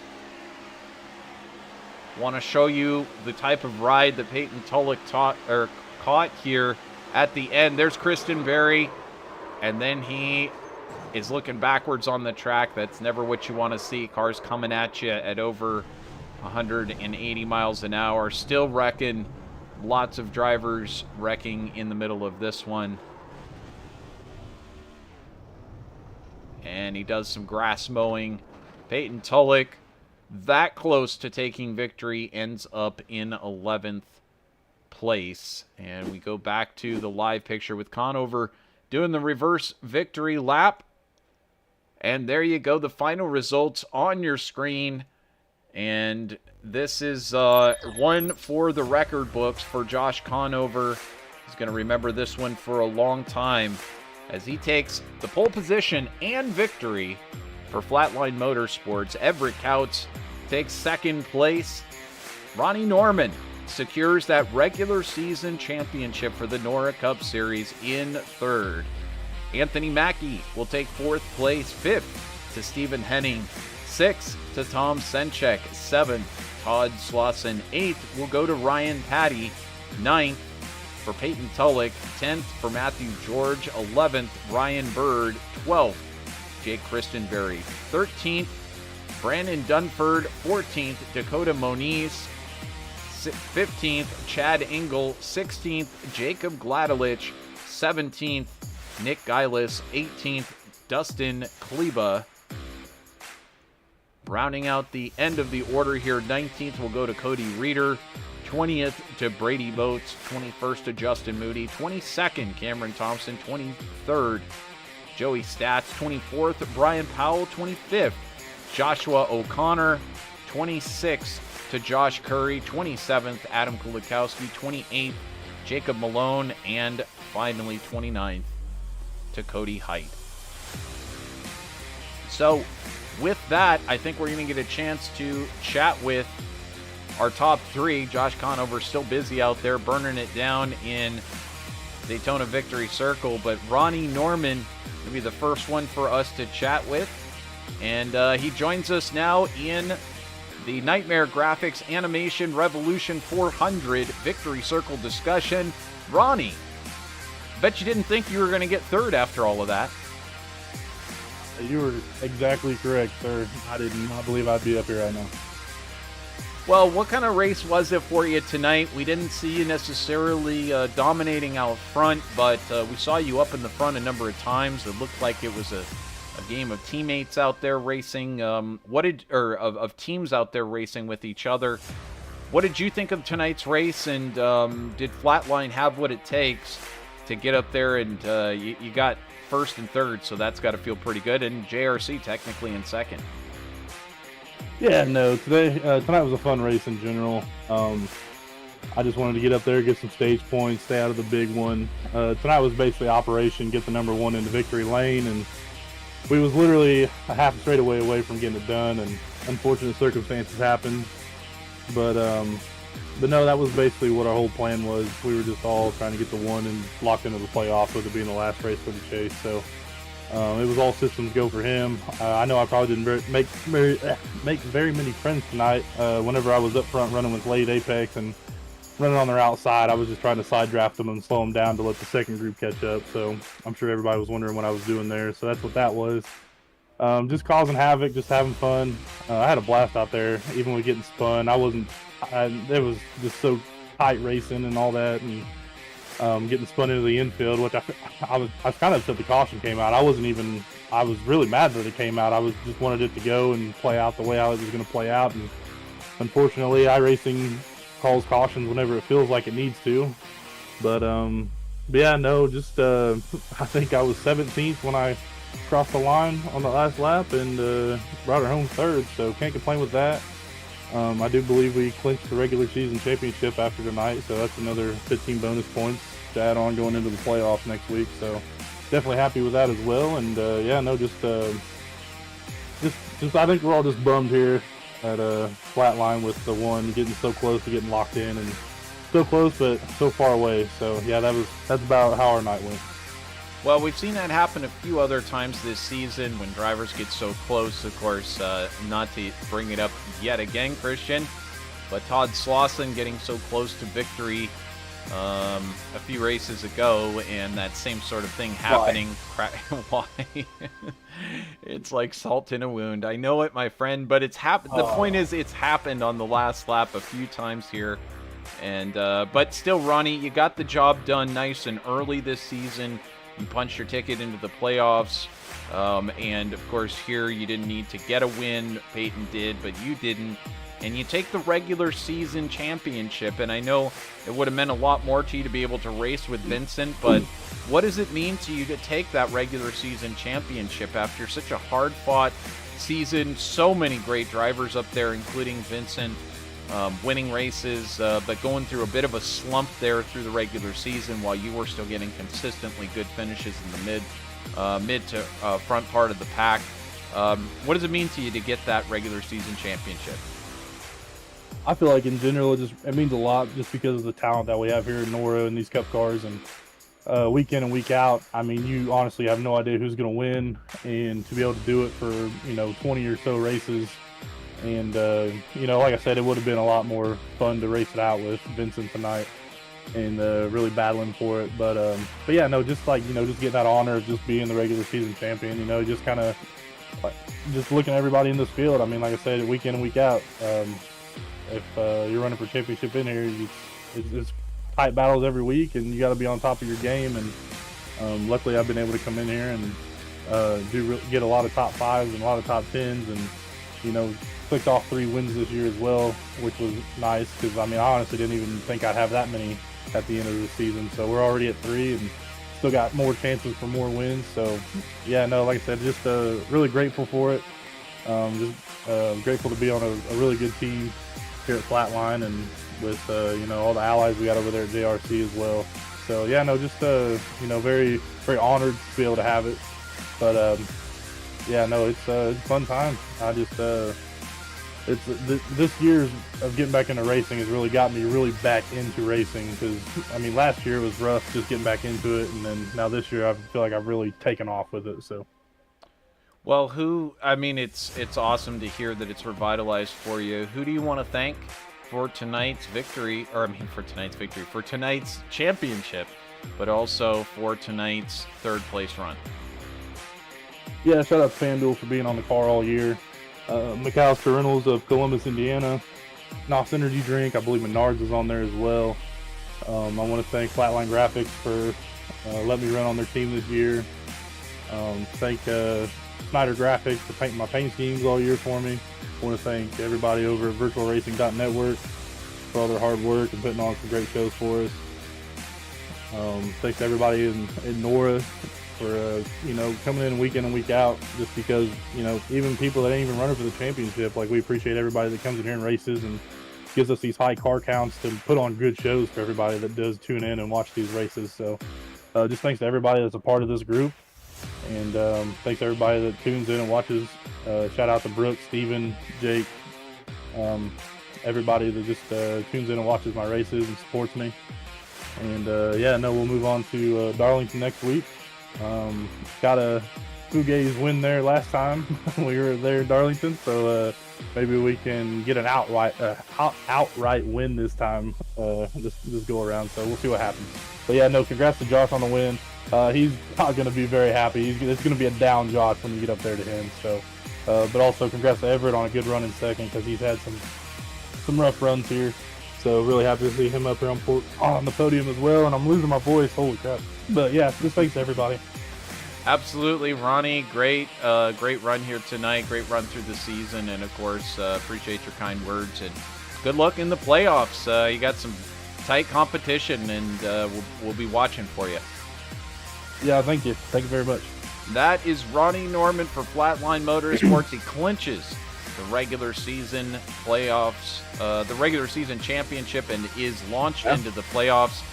And of course, yeah, we almost had to play the Oscar music there to get him to stop talking. He wore his voice out. He talked so much, but he pulled a Josh Conover. But no, I think one thing I do want to interject real quick is, for those of you who don't know, one of the big financial reasons that this broadcast even exists is for Ronnie Norman, and he's the one who reached out to VirtualRacing.Network earlier this year and said, hey, just was curious what you guys are thinking. Are you guys running Tuesday nights? And then it turned into Tuesday and Monday nights, and we put something together with him and Josh and everybody, and then Christian jumped on board. And so if anybody wants to say thank yous out there for the 4K broadcast that NORA Cup Series and NORA Truck Series get, make sure to send a big thank you over to Ronnie Norman. And that's why it's so meaningful that he took the regular season championship, at least for VirtualRacing.Network, as he's the guy who makes these broadcasts really happen week in and week out. Speaking of which, how about this guy, Everett Couts, for the JRC Sim team?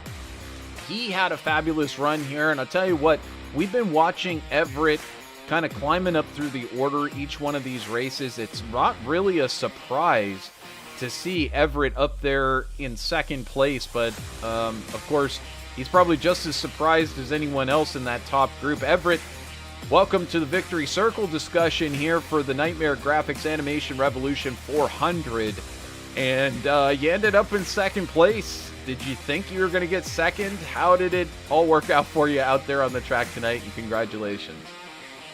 I really did not expect I was going to get second. I was just trying to help out my team there, what's his name?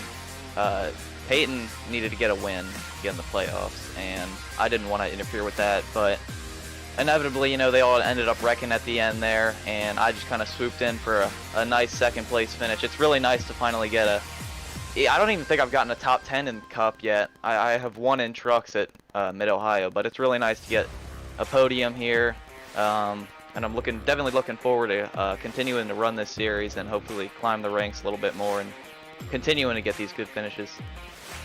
Well, this is certainly putting a cap on your efforts here as you've joined us later into the season, but Everett, certainly it's got to feel good, even though you're not going to be racing for driver's points going into the playoffs. You've got still quite a few races to go. Try to get that W here in the NORA Cup Series. it's feeling closer and closer all the time, don't you think?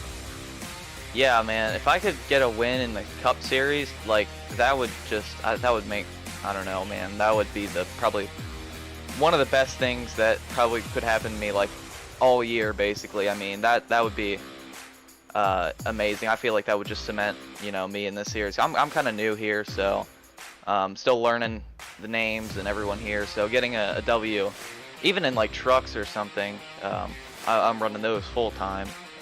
So I'm trying to, I'll hopefully run those full time next year as well for points.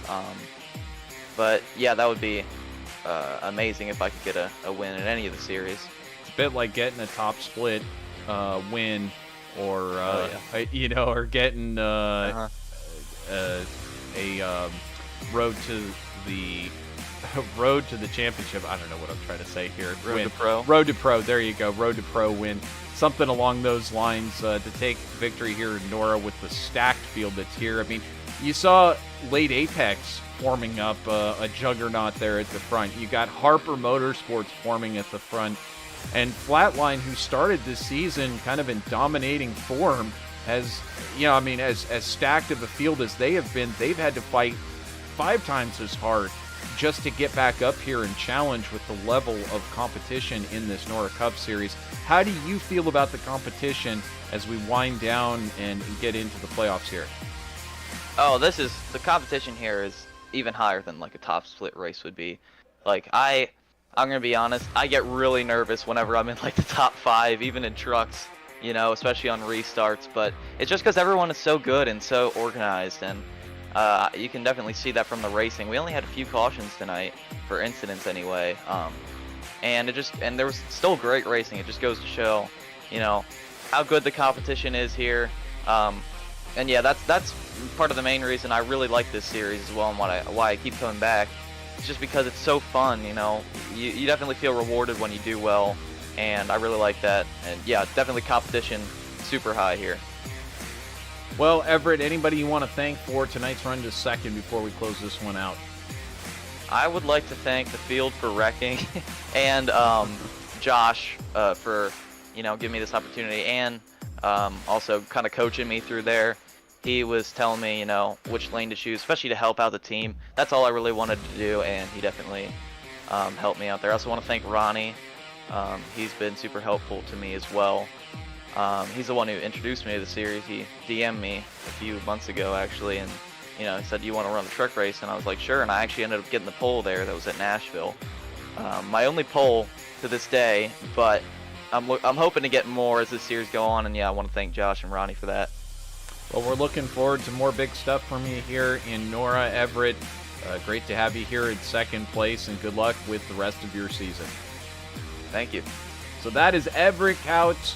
Manages to take second, almost the top position out there. It kind of, luck playing a big role in it, but Josh Conover, the man of the evening, the man who took pole position, he drifted all the way to the back, kind of played that I'm going to stick around in the back and kind of survive this thing, and then he launched his way forward with just a few laps to go, and Josh, it's like the seas parted, you arrived at the front, and unfortunately, your win had to come at the expense of a driver that you were trying to push to victory there in Peyton Tulloch. Nevertheless, congratulations, taking another win here in the NORA Cup Series.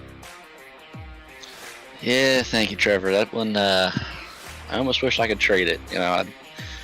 We had a plan before that last restart, and normally my plans don't come and work out, and somehow that one worked out perfectly, and we were where we wanted to be. And I told him, I was like, we go in, I think I went to the back, so I was like, all right, I'm not lifting, I'm latched on, and we're just gonna, whatever happens. And he was all right with it, and I was.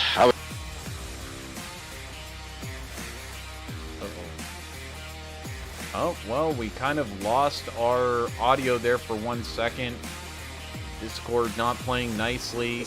And there we go, we're back. Okay. Apologize for that. He disappeared there for a little bit. Yeah, I pushed a button in Discord, and literally the whole program shut down. So I don't know what's going on there, but we're back here. Josh, so I apologize. Let's try that again. Interrupt you. Take 2. Yes. And action. No. No, it's just, I actually didn't even know you left, so I don't even know where it actually cut off. But I just halfway on the back, like I said, we had a plan, and it somehow worked. And we were where we wanted to be. And like I said, halfway on the back, I told him, I'm not lifting. Whatever happens, happens. And he was all right with it. And I guess I might have hit him in the right rear too much, I guess, and started getting him out of shape. And then I even tapped the brakes looking back at it, and still got him, the final time, and obviously sent him up into Jake, and I think it was Tom at that point. But now for once, our plans worked, and we were in the spot we wanted to be, and I screwed the pooch, as they say, and cost one of my guys a playoff spot. But I've apologized numerous times to him already, and he seems all right with it because he missed the summer stuff. I think he's actually in school, so he was enjoying his summer, which is all right. But for once, like I said, one of our plans actually came to ahead and was working, and I messed it up. Well, but there's other things to think about. One, you almost got him up there and got him into the playoffs. Two, you're in flatline, and you managed to not only take the victory, and it could have been 1, 2, 3, 4 or something like that, but you managed to get flatline up there. You get JRC in second, and you get Ronnie Norman in third, and Norman goes on to take the regular season championship. So it's almost, the finishing order almost looks like when we first started covering the NORA Cup Series, seeing flatline basically dominating the top. It's got to feel good to have the team back up there, especially with the way that the other teams were running tonight, like Glade Apex and Harper. Just to see Flatline and JRC there at the top has got to make you feel good. Oh, absolutely. I mean, I think I made the comment earlier in the year too, when we were, I think it was 2 or 3 races, we were sweeping podiums. It's the group of guys we have. I know people say it's my team, but I mean, these guys are almost like family at this point. Vinny, I've had him for, I think, 3 or 4 years now. Ronnie was actually his first year. He used to drive for Christian, but he's kind of been sworn in as like a family member too. So I mean, we just push each other to get better. I mean, years prior, I couldn't even keep Vinny in my windshield, let alone, within 5 seconds. And now I'm at least relatively competitive. I like to think of myself anyway. But yeah, it's just, I mean, I told Peyton, he didn't get in drivers, but if he wants to obviously keep running, he's got the one in the owners playoff because of Eric winning Richmond. So it's not the championship you want to get, but it's something. And yeah, just, I don't know if I will say this, I don't know if you saw Ronnie's last lap, but that man, him and Nick actually as well, because they were like side by side at the start of the white flag, but they came from like 17th and 18th to the podium spots. It was actually kind of impressive. Yeah, absolutely. Impressive stuff, and obviously to end up there at the end, it's quite a run. Anthony Mackie also getting in a great run, and Stephen Henning for Full Send Motorsports getting up there as well. Todd Slauson having a good night. A lot of these drivers ending up with a pretty good run there, but of course some of the drivers that were up front, Kristen Berry and of course Tulloch and others that were up there in the front at the very end, not such a great night. Hey, who do you want to thank for this one overall here tonight, and then we'll close this one out.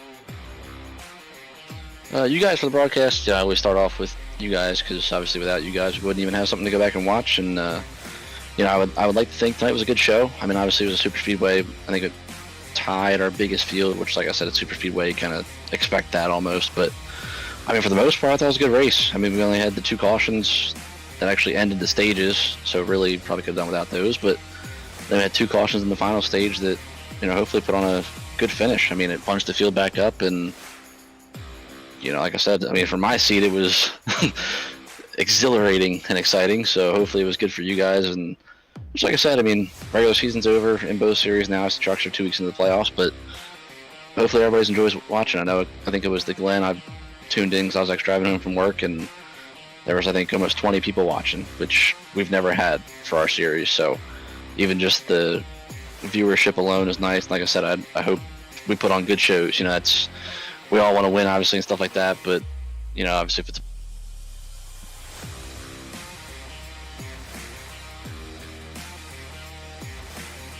there he is.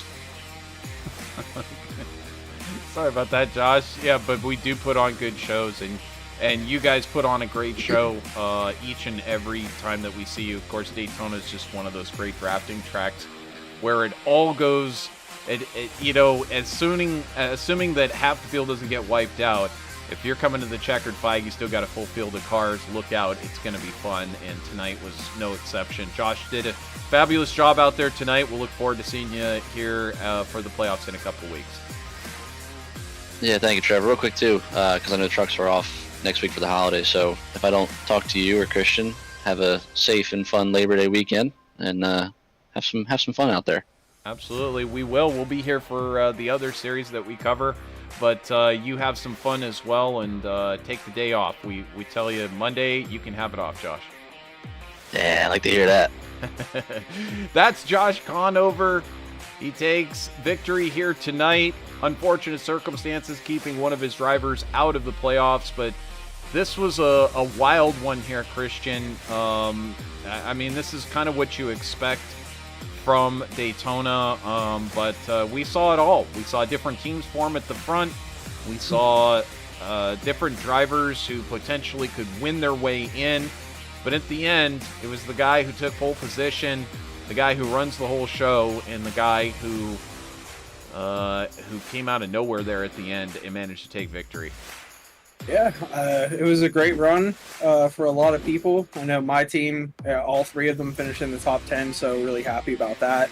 I know we missed the playoffs, and that was our last shot, so that's unfortunate, but we still got 10 races in Cup, and I think like 6 races in trucks to possibly get a win this season. But Josh Conover, man, he runs a tight ship over there with his team, and I don't know how you don't count Vincent and Ronnie as 2 of the favorites for Flatline for the rest of this season here. Absolutely the truth, and we'll see whether that's the way it all unfolds. Of course, look forward to seeing you all right back here for those NORA Cup Series playoffs starting here in a couple of weeks. You'll want to make sure that you're subscribed to VirtualRacing.Network, and please like this video, and we'll get it out there to more and more people. Of course, coming up this next Sunday night, it'll be the Icon Cup Series. It'll be our next broadcast. So on behalf of Christian Snyder, myself, Trevor Greenfield, and the whole rest of the NORA competition, the competitors, and the administrative staff, it's been a great regular season. Now it's time for the playoffs. We'll see you again here for Icon on Sunday and NORA coming up here in a couple of weeks. Until then, so long, everybody. Have a wonderful rest of your week and early Labor Day weekend. Bye-bye, everybody.